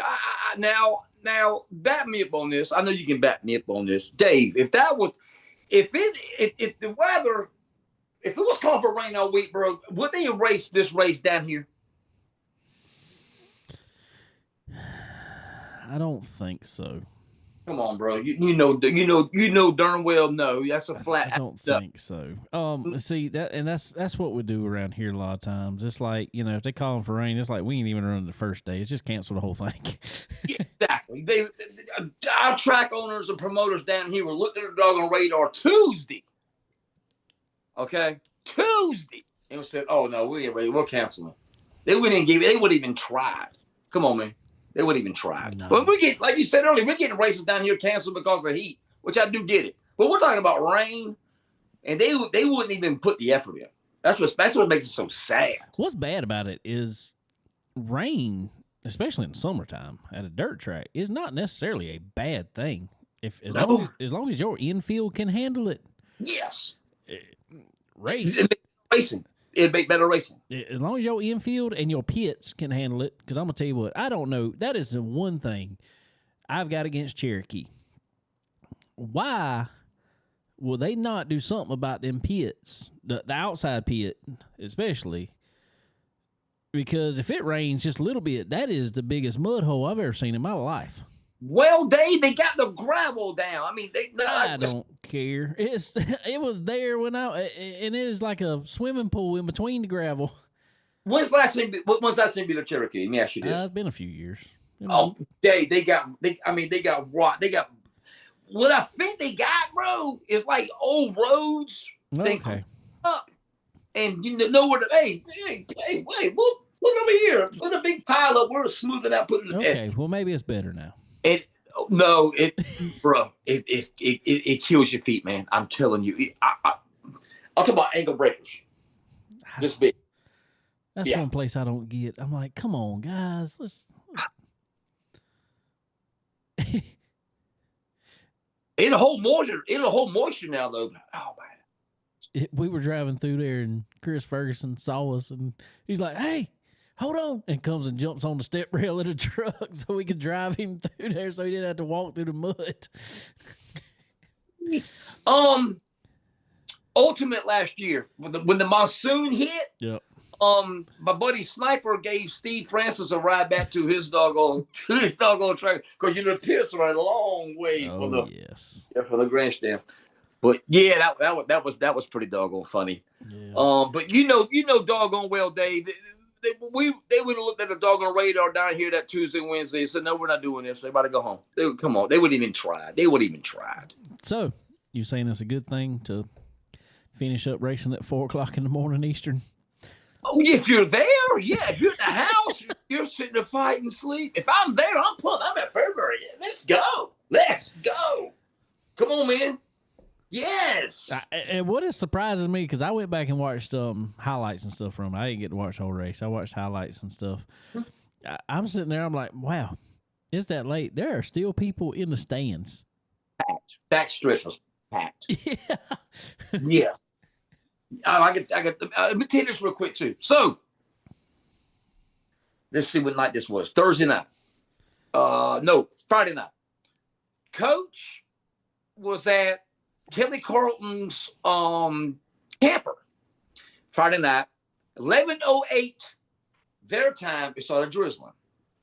So Kelly said, "Hey, you need to take you back on the golf cart?" No, Coach said, "No, man, I'm good. No problem." So Coach got to the campsite and everything, and it was rated harder then. So we sat in this truck.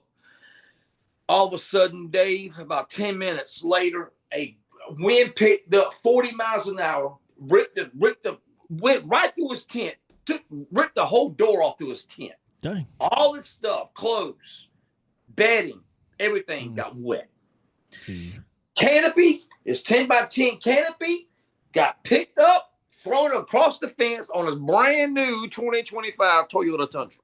Dang. Wow. Hello. So him and Slammy, they were parked next to each other. They had their windows down before it really started raining. It was the talk and everything. They packed up and left. They didn't walk. They didn't stay Saturday. They left. They hauled boogie. Slammy had an 8-hour ride. Coach had a 4.5-hour ride. Oh wow. They didn't stay for Saturday. They left. So you talked to him since? Yeah. He regretted it. I talked to him Saturday afternoon ish, late evening. Kind of regretted it, but he made the best move because hey, he had no place to sleep. This tent was gone. I mean, it's in shreds. There's always sleeping in the brand new truck, I mean, just saying. Yeah. He tried that. He said he had a Charlie horse so bad in the rain, he had to get out and stretch. You get one of those. Yeah, in the rain. That is one of them times. It's like, you know what? I should go home. Yeah. So he made an executive decision. Exactly. Cool. But like I said, I'm gonna say it one more time. I've been saying it on Twitter. I don't know how many times. Hats off to Matt Curl and the whole entire February staff for getting that race in. That was absolutely fantastic. Great job. Okay, Dave. Yo. Dave. Yo. East Alabama had a non-sanctioned race this Saturday night. 10,000 to win. How many cars showed up, you think? Knowing how many were at Fairbury. I'm going to say 12. You were that under 11. 11 cars at East Alabama for 10,000. That's heartbreaking. It is. I just, unfortunately, okay. Now, I don't know if this has anything to do with it or not, but apparently it does. Racing is expensive. We know this. We've talked about it. Racing is expensive. And I think we've gotten to a point that there is just essentially X number of super late models out there. You know what I'm saying? That are running on a consistent basis. And I'm kind of wondering now, are we oversaturated for the amount of late models that we just have racing now? I don't think so, Dave. I haven't been to a late model race in over close to 2 months because there's nothing. Where's on Clash? I wasn't going to Clash anyway. I'm just saying. No. I get that, but I'm just saying. I don't know. I mean, where they at? I went to a race in Grassy Smith back in June, bro. Come on, man. Where they at though? They're not around here. Where's anybody at? I know Ben ain't raced. 50 Shades went to, where did Gray go? 50 Shades went to Southern Nationals race, tore something up. He ain't raced since. So Michael Brown ain't racing. I mean, I can name all my guys. Ben, Michael Brown, Fergie ain't done nothing. Jeff Smith raced Swainsboro, 2 weeks ago, because he was helping out Wyatt Coffee too, though. Right. Leighton Sullivan. Well, they ain't racing, hardly none either. They went to Scraven for, was that Southern Thunder? Well, they were going to go run Carolina Clash, but they were on vacation this past weekend, and then Carolina Clash didn't run, so I guess they just chilled out on vacation. So I guess all of our local series down here, David, taking your advice and coming back Labor Day, I reckon. I don't know. Dude, I'm telling you. I'm telling you. I think there's something to that. So true. I really do. I think you hit on something. I really do. I really do. Well, let's look at it. Okay, let's look at it. What, 3-4 years ago? Maybe not even that long. What was the name of that winter series? Dryden Winter Extreme. Extreme series. There was good turnouts for those. And there was good turnouts, people in the stands for those. It was the only game in town. Exactly. But, like I've said many times, you can sit in the stands and you can get warm. I can bring jackets. I can bring blankets. A lot of times, a lot of tracks will let you bring little heaters in. I can get warm in the stands. I can't get but so cool in the stands. Yeah, that's true, too. That is true, too. And you brought up a good point earlier, too, Dave. These guys don't have cool suits and cool helmets in the cool box.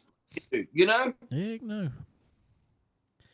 Now, I will say, I mean, don't get me wrong, it's warm too, but a super late model is cooler on the driver. A dirt super late model is cooler on the driver than an asphalt is, but it's still hot. It's still hot. Yeah. I don't care what you say. It's still hot. Still hot.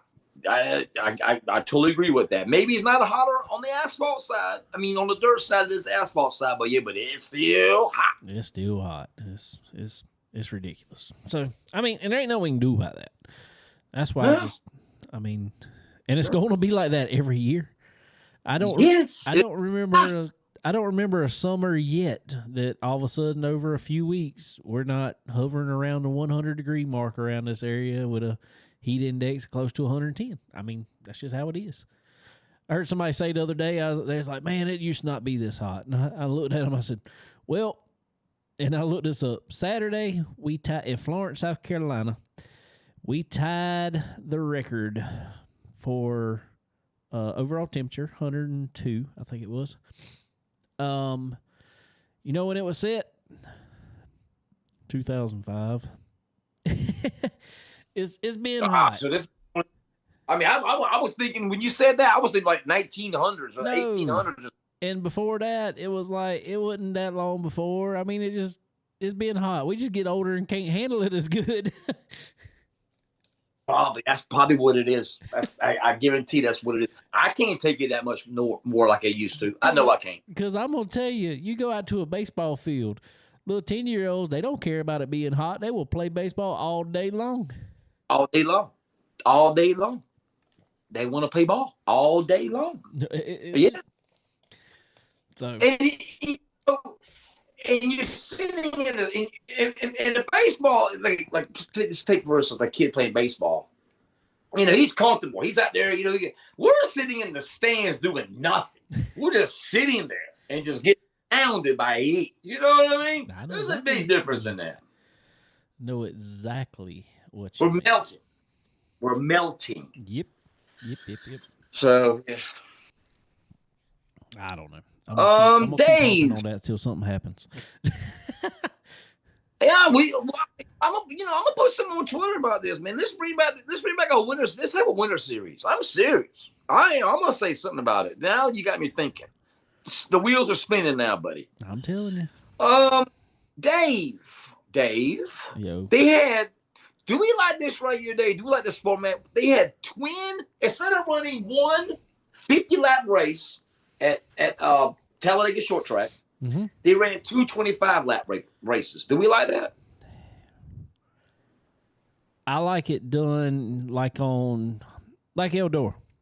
I don't. Are they doing it that same way? They're not doing it that same way anymore. But I liked it when they were doing Eldora when it was twin, 25 or whatever it was lap races. For prelim nights.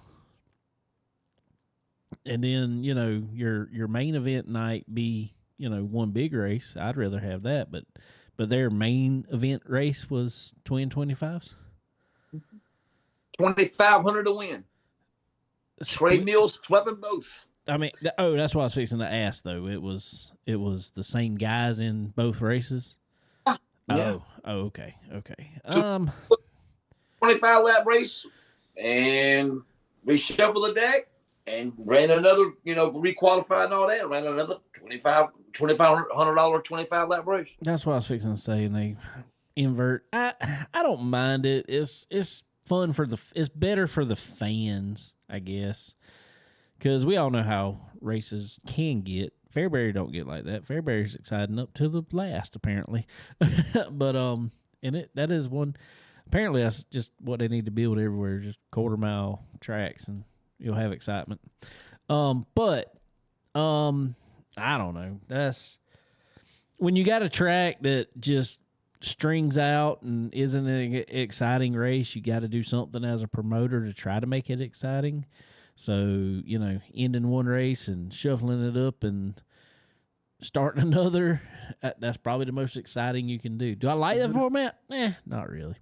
But as a promoter, I could see why. Because you hit on something too, because we went to the Valor race down there, 100 lappers. Yep. That 100 lap race, Pierce won. It was exciting, man. Well, I think about 25, 30 to go, it rubbered up. Nobody moved. Nobody could do nothing. Now, if you shorten that race, was it March? Was that in March? It was in March. I believe so. If you shorten that race to 60 laps, that'd be a barn burner, bro. Yeah. That'd be a barn burner. Yep. I'm with you on that. Especially in the summertime. You're going to have tracks. Yeah, Lord have mercy. You're going to have tracks rubber up like that. I mean, that's July. That clay, too. Oh, bro. Woof. Yeah. Woof. You have to keep it soaking wet, bro. Yeah. I mean, that's the only way you can do it is, and you get anything over 50 laps and it is shot. Unless you want to take a doggone, maybe run, say, 30, maybe 40, and do trap prep, take a timeout. Trap prep, water it, come back out. Is that much different than running twins, though? I guess it'd be about the same effect. Exactly. Yeah, it'd be about the same effect, yeah. Now, I say, if you're going to run twins, run one at the first of the night, this is always what happens to us when we run twin races. Now, I get it with ours down here. You know, we're short on tires, and we run a scuff program and everything else. So we have to, they make sure we don't touch tires. We don't really do nothing. We have very limited stuff we can do. But, man, if you're going to run twins, run one of them at the very first of the night. Do your invert or whatever. Run all your other races. Let the guys do whatever they want to their cars, and then come back and run that second race, and it's probably gonna be a whole lot more competitive. I like that. I got one for you. We were talking about this last Tuesday night on Ripping the Lip. Let me ask you this. Let's say we were talking about the droop rule. We were talking about the Don Fuqua at Central Missouri Speedway. Remember that last week? Yep. Got the slider and everything. He failed droop, caused damage to his car. Yep. How about that? They sent a Ripping the Lip, which makes pretty good sense. Hot lap, qualify, heat race, then main event, but you can't touch your car. So in other words, when you get teched before hot laps and you pass the droop and everything, impound the car, leave it right there on the infield. Maybe you can change tires or whatever, but other than shock adjustment or none of that, you can't do none of that. No, you don't like that. I don't like it. You're shaking your head. I don't like it. Okay. That is, I mean, us as racers, that is what we're supposed to do. We're supposed to get our car better every time we go out for every session. So if I get to a track and I have to unload my car, I hope I'm good, because I ain't going to be able to touch it other than maybe bolt up other tires. Pretty much, you're going to have a train race at that point. Whoever qualifies up front, that's who's staying there. Mm-hmm. Well, I was trying to, think of a way to avoid this whole damn Fuqua failing to droop because he got a slider thrown at him and had damage. I'm just trying to avoid that. Once you get through tech, you pass the droop. Whatever happens after that, if you get damage from a slide or whatever, you hit the wall, whatever. Hey, that car passed droop earlier. How come I ain't passing? Oh, go ahead. I'm going to do like Jason. Here we go. Go ahead, please. Limit shot length and do away with the droop rule. We've been said this, Dave, but nobody's listening right now. So I'm just trying to think of another way to avoid this. Until you do away with the droop rule, there's always going to be these gray areas like this that something funny is going to fall in. And now, to me, that's not a gray area. If there is damage, you cannot definitely say that X number is his droop. That's not a foul in my opinion. That's just, there's some common sense when it comes to any rule.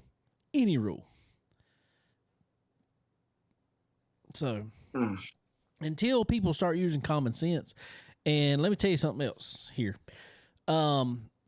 Apparently that guy, I don't know him, ain't ever really heard of him up until this. We started talking about it, that deal. Apparently, he's probably at a track. One, either he's not the fan favorite, or two, he was racing against the track favorite. I didn't think about that either. I did not think about that either. So whenever you have that, you're going to throw out all kind of common sense there. But it shouldn't be like that. If you are a series, there should not be any favoritism whatsoever. You are 100% correct, but guess what? It happens. It happens. It's going to happen, and it's going to continue happening. You're never going to stop that. Well, all right. Well, okay. Thanks a lot, Dave. There, just trying to. Okay. I appreciate your efforts in trying to fix this, but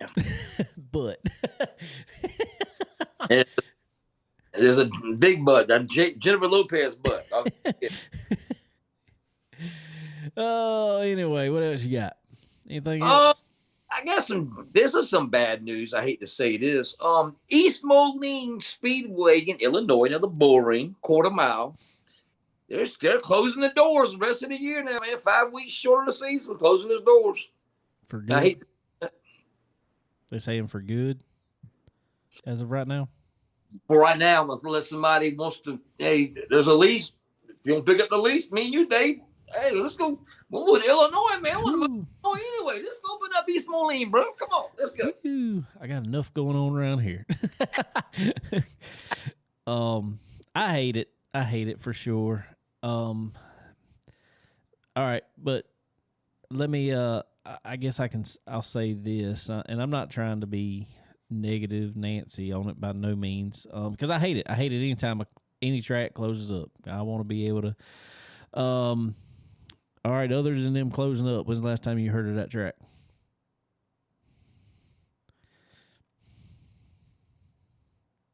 Never. I don't think so. Exactly. So what that tells me is it's never been a good enough track to have, because I'm gonna tell you, and we've both been to some. It don't take a Taj Mahal of a facility to have a National Series race at it. Agreed.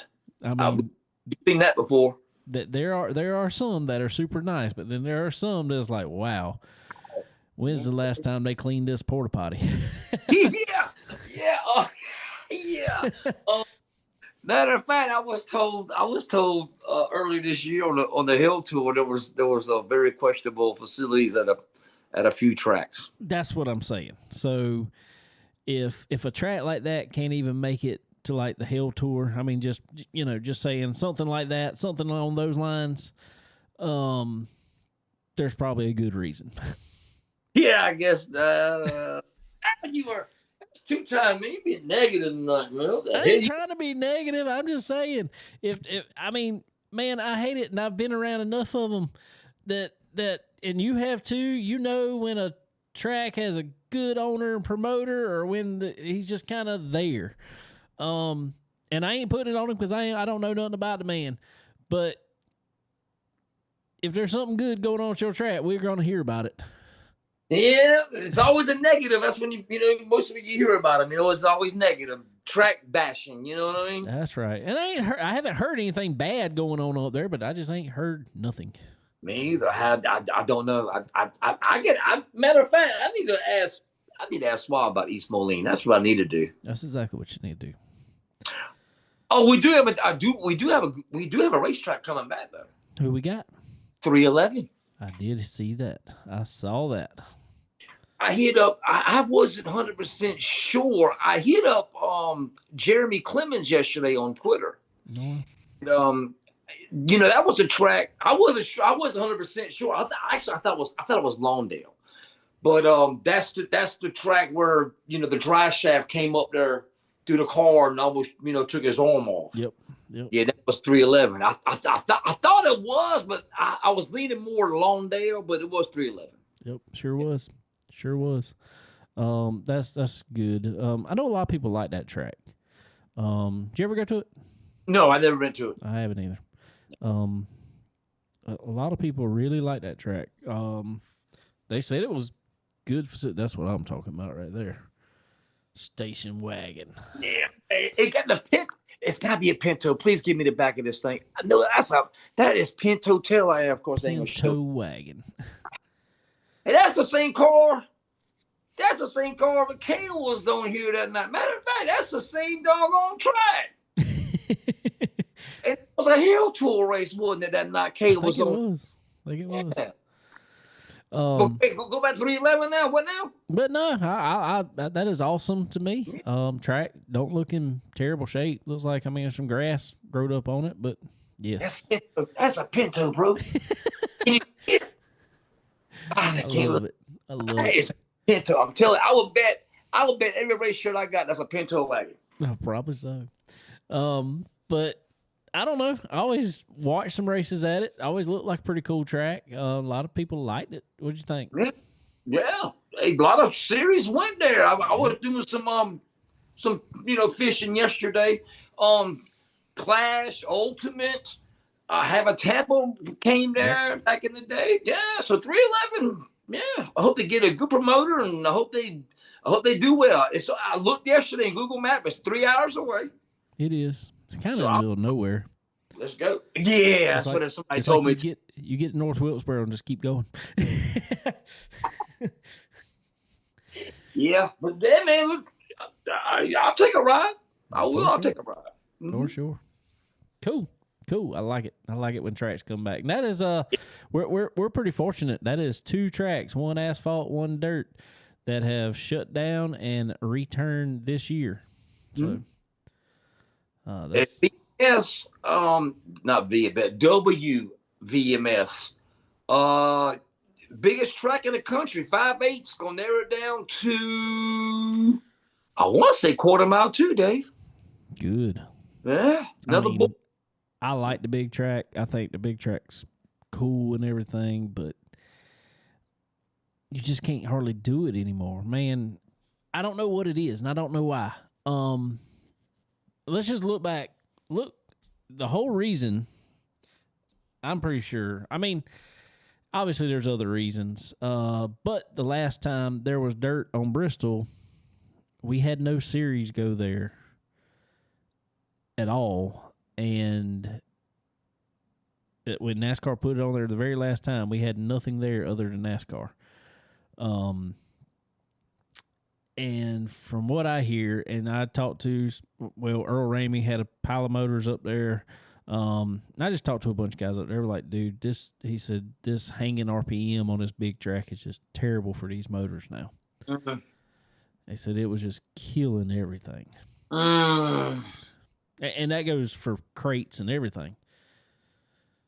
So I just don't think, I think that is one of the biggest reasons these guys don't want to run these big tracks anymore. No. I mean, okay, the WVMS, last race they had, I'll forget this, it was on a Sunday, was right after Eldor, Hillbilly, something. It was right after a big race, 20,000 to win. You remember this? 20,000 to win. 12 cars showed up. Yep. And Moran dominated. And I think there was about 12 people in the stands, too. Yeah, you are right. You are right about that. Yes, you are. Yeah. It looked empty. Yes. Oh, plenty of good seats are still available. Right on the hillside. Same way we used it. The Silverado National. Plenty of good seats still available. Oh, so I hope that does it for them. I hope that creates some exciting racing. Because I'm gonna tell you, all them carpenters up there, between Tyler and Freddie, and now Tyler's daughter. She's racing. We need to get her on. I need to text Tyler and get her on. That's what I need. That's pretty cool. Yeah, absolutely. Absolutely. I want to see Kryptonite back at Victory Lane on a big stage. That's what I want. I do too. But I think Freddie's done probably one of the best things for that. I can't remember what he called it. What was that, about a year or 2 years ago now? You could buy stages of a Kryptonite. It was like, if you pay this much, you get this amount. And his prices were not bad for a late model race car. He just had a good setup for a budget racer. I mean, that's what it was set up for. It was set up for a budget racer. He knows he can go run big stuff. He knows that, but that's not what he's aiming at 90% of the year. Wow. I know a major chassis brand, you pay half money up front and they'll bid you half a car and you won't get the rest until you pay the other half. I know some of it you can pay all of it up front and it'll still be a year before you get it. Oh, well, okay, we know what brand that is because I'm pretty sure they are backed up, son. I'll be backed up from now till the cows come home. I promise you. Yes, sir. Them ones that are out here like this, too. Oh, yeah. Oh, yeah. We know. We know. I mean, I get it. I don't blame them. I don't blame them one bit. Hey, Roll man. on, brother. Roll on. Hey, man. Hey, if you can't beat them, join them, right? Apparently. Because we all of you so much. We had a chassis switch this past weekend, actually. Who we have? Spencer Usman from a Rocket to a Longhorn. Oh, wow. Yeah. I didn't catch that one. Yeah. Oh, Spencer. Sir. Yes. How much can we talk about Spencer? Well, what you mean? You know what I'm talking about. Oh, okay. That I was saying about Spencer. I don't know about that, but man, he's starting a street stock company. Yep, I did see that. Yep, in Arkansas. He's busy with that. Got a brand new house being built. Man, that man got a lot going on, bro. He got a lot going on. What was that you broke up there? I'm sorry. It went out there for a second. What'd you say? Oh, he got a lot going on, bro. I mean, his plate is full. Yeah, for sure. Brand new house, street stock company, and that other stuff he's got going on. Man, Spencer got it going on, bro. I hate to be him right now. I just say this: everybody stay away from Myrtle Beach. Bad things happen in Myrtle Beach, or as we call it around here, Murder Beach. Murder Beach. Murder Beach. Absolutely. Murder Beach. Yeah. Don't have a bachelor party at Murder Beach. No, don't do that. It's not a good thing to do. No. Well, that's all I got, dude. All right. All right. Well, that is awesome. And ladies and gentlemen, that has been The Dirt with Racing Jason. Oh, fun. Good deal. All right. Well, we got some racing going on around here this weekend. Florence Motor Speedway will be in action on Saturday evening there. And I don't know if you have looked at the weather yet, but this is probably going to be one of my best weekends of racing right here. High Saturday right now of 80. Whoa. Sunday, I think a high of like 78 right now. Ooh. Yeah.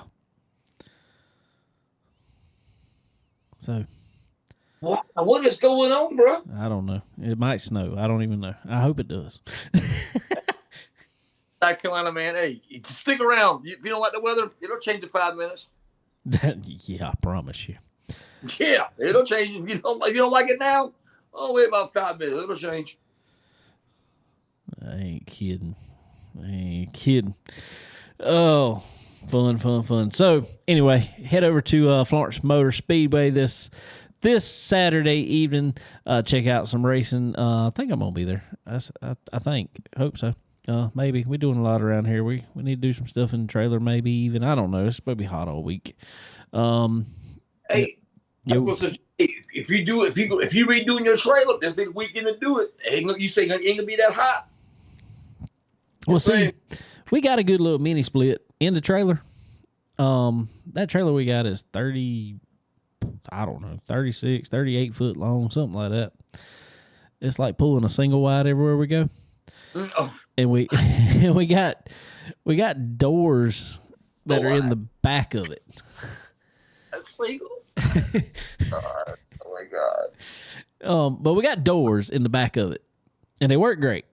And the air conditioner works great. But I'm gonna tell you, when it gets good and hot, trying to cool that entire trailer is a lot.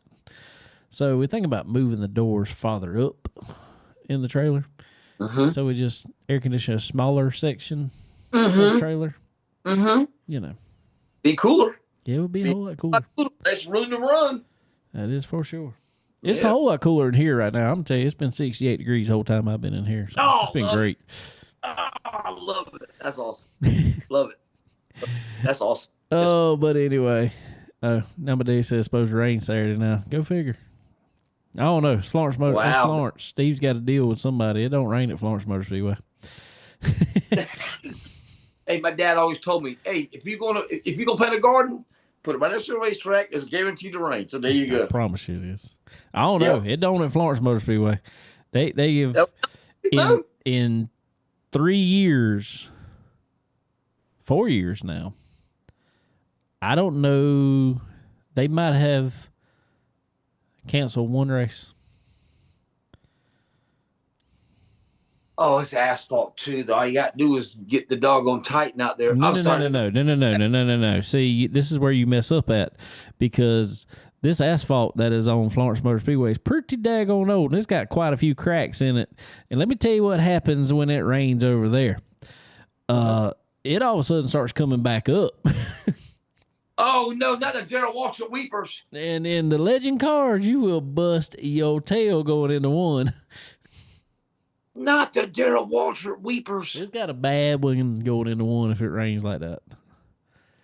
And what NASCAR race was that day? They took a hammer drill. Texas. It was drill asphalt, and the water was coming up like Jay Clampett shooting at some crude. That was You remember that? That was in Texas. Texas, that's it. Look at you, man. Texas was horrible, but that's the whole reason they redone Texas, because it was horrible really? about holding water under it. Yeah, that is the entire reason.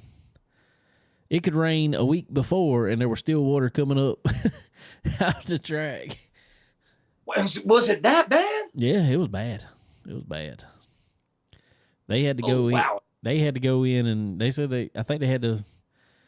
I don't know, when they dug it all up to redo it, they had to actually pull dirt up, and just put a different type of dirt under it that wouldn't hold. They put more sand under it so it wouldn't hold water, all this other stuff. It was bad. I did not. So they took the asphalt up, and put sand all the way around it, then asphalt it over again. Well, no, because 3 and 4 wasn't bad. It was just 1 and 2 that was really bad. Oh, 1 and 2. Okay. Yep. So they kept most of the same through the dog leg area. Then all of a sudden, right after dog leg area, they cut asphalt out and they actually lowered the banking in 1 and 2, but they widened the track. But yes, when they tore the asphalt up, from what I understood, they dug out a bunch of dirt to lower the banking anyway and put sand in and everything. That way it would drain better. Oh, wow. Did a bunch of drainage stuff up underneath the asphalt. Oh, did not know that. Yeah. So they hadn't had that problem. Now, the racing's just horrible there. That's what I was told. And they ran the All-Star race there one time. Everybody was like, okay, we can't do this no more. No. Was it that bad? It was that bad. Okay. That bad. That bad. Move back to Charlotte. The heck with it. Just go back to Charlotte. Screw all this other stuff. I don't dislike it at Charlotte, but I'm like, move it around. It's All-Star race. Do it just like they do baseball. Move it around. I get we can be old school fans, and I'm one too. Tradition's everything. But if we're not going to have it at Charlotte, move it around everywhere. Don't keep it at one place. Well, can we bring a dirt race back the same weekend as a doggone Charlotte race? How about that? I've never figured out why we can't do that. I don't know why they quit that. I do not know. And it's not like different people own the places, so one ticket could get you both places. But you had to buy separate back in the day, though. You had to buy separate. Yeah. I know, but I've never understood why. I'm like, no, set this thing so I get it, but I'm gonna tell you would have a packed house if all of a sudden because they don't sell out, and they don't even try to sell all the stands at Charlotte for the Xfinity race that Saturday. They're nowhere close. So if you got a ticket to the Xfinity race, you can go to the dirt race.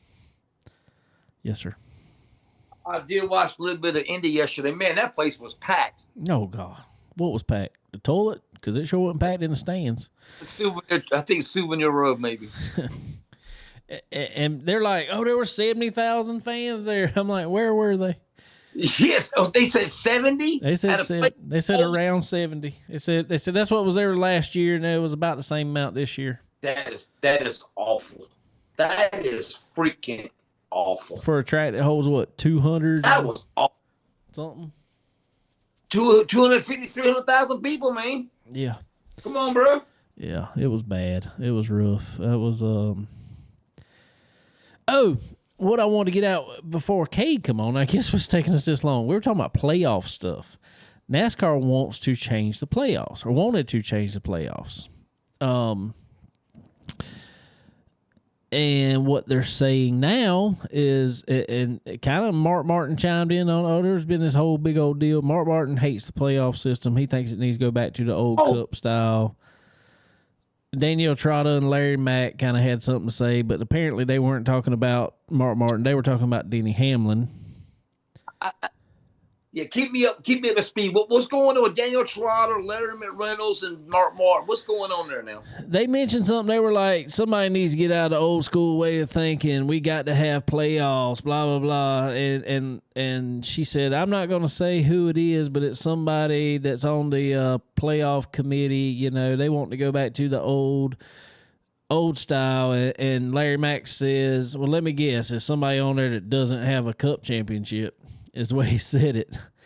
Well, everybody pointed at Mark Martin because Mark Martin's been very outspoken about he's on the playoff committee, but he's been very outspoken about he wants to go back to the old style point system, a Winston Cup point system. Well, apparently they said they were not talking. Everybody took it as they were talking about Mark Martin, but apparently they were not talking about Mark Martin. They were talking about Denny Hamlin. Is who they were talking about. But Denny Hamlin says he doesn't want to go back to an old style system. He doesn't like the single race.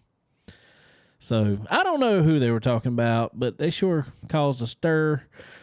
So anyway, that's really all there was about that. But what they're saying now is, go ahead, sir. Real quick, is Denny Hamlin on the competition committee? I mean, why would they ask Denny Hamlin that? He is on the. There are certain drivers they have at. There are drivers, former drivers, media members. There's so many that they pick to be on what they're calling the playoff committee, because they're trying. Like I said, they want to redo playoffs. They a lot of fans do not like the one race. That's the biggest thing. That is the biggest, I think, downfall is the one race and one and done championship round. So they're trying to get, and Mark Martin put a poll up on Facebook or X, and it was 60% of his followers wanted a Winston Cup style championship, whole season, everything. There was no winning your in, nothing like that. And then there was about 40% that wanted one of three different things. One was keep it the same. One was have a 5 race, a double, like a 10 race playoff. Yeah, like it was in the early 2000s. And then one was like something else. And so there was 40% split between those three. So overwhelmingly the majority was old Winston Cup schedule. So Jeff Gluck, he said, and well, a lot of people said, well, that's just his audience. Everybody's going to, vote for what he wants. So Jeff Gluck was like, okay, I'm going to put it up on my X account. And it wasn't quite 60%, but it was still like 54% wanted that. And then the other three were split up, another, 40 some odd percent split between those three. So most of them was like 15% on one. So in saying that, apparently NASCAR really got this committee together because they wanted to change. Well, what has now happened is, since all the TV contract come under and everything, well, NBC has come to them in the middle of this, and they're like, no, we paid money, we paid billions of dollars and signed up for ours to have a playoff set like this, and, we want this championship race. And it's like, So now NASCAR's kind of backing down from it because they're broadcasting partner who paid apparently a couple $1 billion doesn't want that. I'm like, It's amazing how it always. It's amazing. It's never what the fans want. No. And I'm sitting there Sure thinking, ain't. I'm like, okay, NBC, yeah, you might have paid this, but who's watching NBC for these races? When your numbers go down, all of a sudden it's like, oh, why numbers going down? You mean to tell me, bro, Dave, you gonna sit and tell me, bro, that Indy, the Brickyard 400, used to be a crown jewel event, is on TNT? It's not even on freaking major broadcast network? TNT bought those. That was 5 races they bought. It was a collaboration between Amazon and TNT. They bought 10 races in the middle of the season. It was How Fox. can you not have Indy on oh my God, bro. I don't know, dude. Indy's not a for NASCAR. Indy now is not a highly watched race. I get it. Everybody hates it. It was accepted. It was never accepted. It's like the World Finals, Dave. I'll give you a good example of how Indy is. Okay. I've never been there though, but I can just picture this. It's like the World Finals. Sprint car fans, super late model fans, we are snobs. Open wheel car people, NASCAR people, NASCAR people are snobs. Yeah.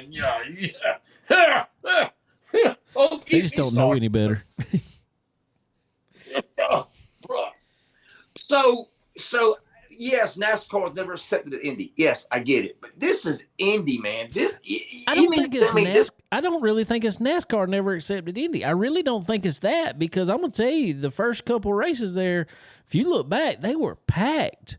I mean, yes, it was packed, and for a long time it was. But what happened is it started putting on terrible racing for the entire length of Indy. When has there been a real clutch moment in NASCAR that it's come down to, hard racing and a good pass to win this race? No, it's always, and I don't care what generation of car you've put in it, it has always been a track that is hard to pass on. The draft, see, what happens is you got to slow down just enough in these corners at Indy with a cup car that once you get the draft in effect, you're at the corner again and you got to back off. Yeah, okay. So you can never make it just real exciting racing. The only way you're ever going to make that real exciting racing is slow the cars down and make them in a pack, and then they're just going to wreck every few laps. So because they can't race side by side there. And they were talking about today, this is not just a NASCAR thing. Yes, Indy always packed for the Indianapolis 500. They pack the stands. They're always going to pack the stands. That race is always going to pack. But their viewing numbers on it have been drastically down over the last couple of years, even at Indy, because it's not good racing there. We have come to the place in life where you got to have something very exciting to keep a lot of people's attention anymore. And if it's not very exciting, they don't sit around and watch it. I thought Indy was very exciting this year. That was a great race. I'm not disagreeing with you, but it's not side by side. It's not wrecking constantly. It's not. I don't know. What about Monaco? Formula One, they're going to bump the time up next year to compete with Indy? No. They're not racing that same day.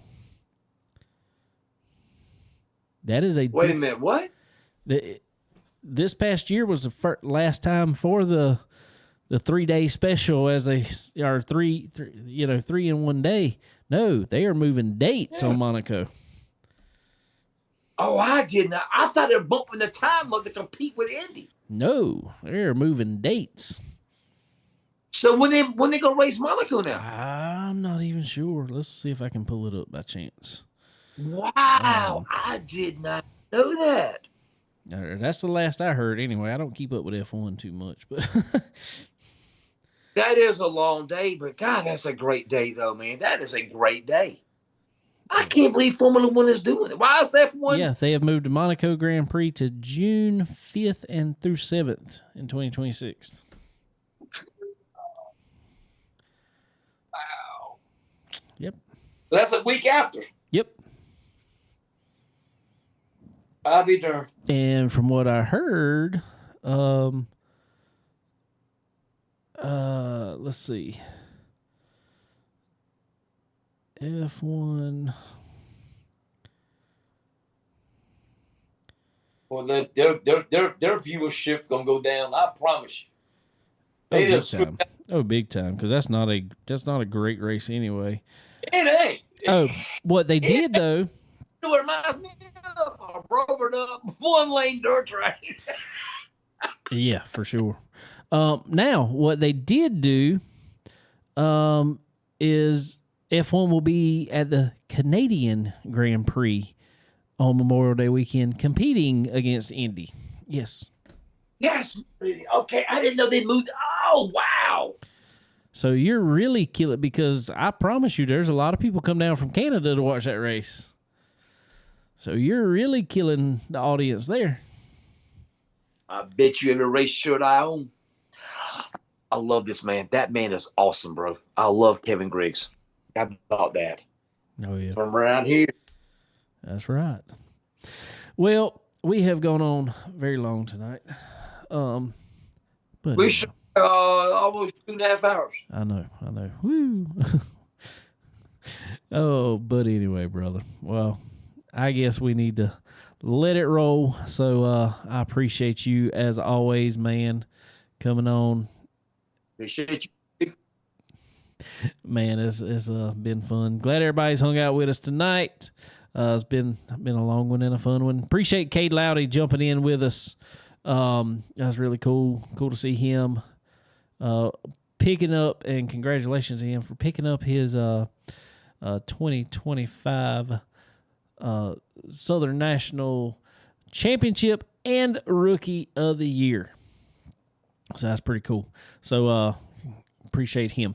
But anyway, also want to throw out real quick right here. I've been so busy, I ain't even got all my plugs in. Y'all go check out our good friends at Dixie Made right here in Florence, South Carolina, ladies and gentlemen. Give you a few brands that they got to get you covered from head to toe. It is back to school time. Today was first day of school for my kids. Yeah, it's already back. Straight up Southern, good old boys outdoors, local boy outfitters, Lily Grace, Old South.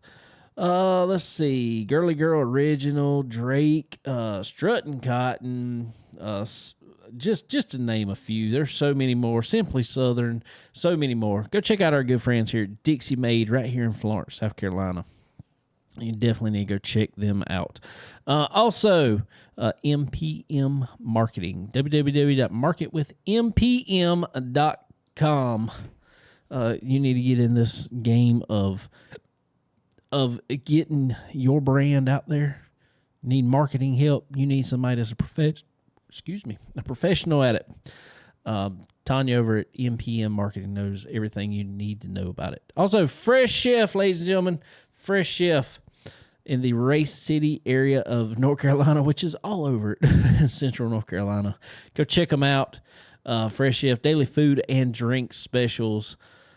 You can't beat it. Some of the best food you will ever have in your life. So go check them out. All their locations. Heading up Charlotte anytime, hey, there's a Fresh Chef near you. Go check them out. All right, man. Well, as always, I appreciate it. What you watching this weekend? Hunt the Front, Duck, excuse me. National 100 this weekend, ain't it? Think so. I think National 100 is this weekend. Make the best. I'm sorry, hold on, I lied. The second best driver introductions in Super Late Model Racing. There you go. You got Gateway. Okay. You got Gateway. Then you got Cedar Lake. There you go. There you go. And people tell me it's overrated. I don't think it's overrated. But the lights go out, Dave. Oh my God, my hair's sticking up. The lights go out, Dave, and they give the crowd all of these. You know how little kids get at the fair, those like bracelets or little things up. Man, the crowd, I mean, I don't see how they do it. I'm thinking about it. The lights are out, and you drive your car. Okay, here comes Dave Rogers in the Chicken Bowling Alley, NPM Marketing, ProFab, and you come out on the track, but there's no light. I don't see how they can see where to stop the car or hit somebody. I never figured that out. They did a very similar thing at Mansfield for the Dirt Million. Yeah. And I was there. That was cool to watch that. And I'm gonna tell you, I gotta get Matt Tift on here soon. They are doing a ton with that. I gotta get our boy Kale to hook us up and get Matt on here. Yes, we should have been had him on here. Dave. I know. I'm sorry. My bad. Zach Mitchell, Matt Tift, Brian Shirley. There you go. There we go. We're gonna have those three on real soon. All right. Real soon. Just to please you, okay? All right, everybody. Well, we sure appreciate it. Like I said, as long as weather holds out, go check out Florence Motor Speedway this weekend. Check them out on Ultra Broadcasting, if nowhere else. And go check out whatever racetrack is local to you. Check them out, especially if there's good weather in the area. Go check them out. Watch them. Do whatever you can to support all your local tracks and your local racers for sure. All right, man. It's been fun. Appreciate you. And we'll be talking next week, I reckon. Sir. Yes, sir. All right, brother. Have a good one. Have a good weekend too, bud.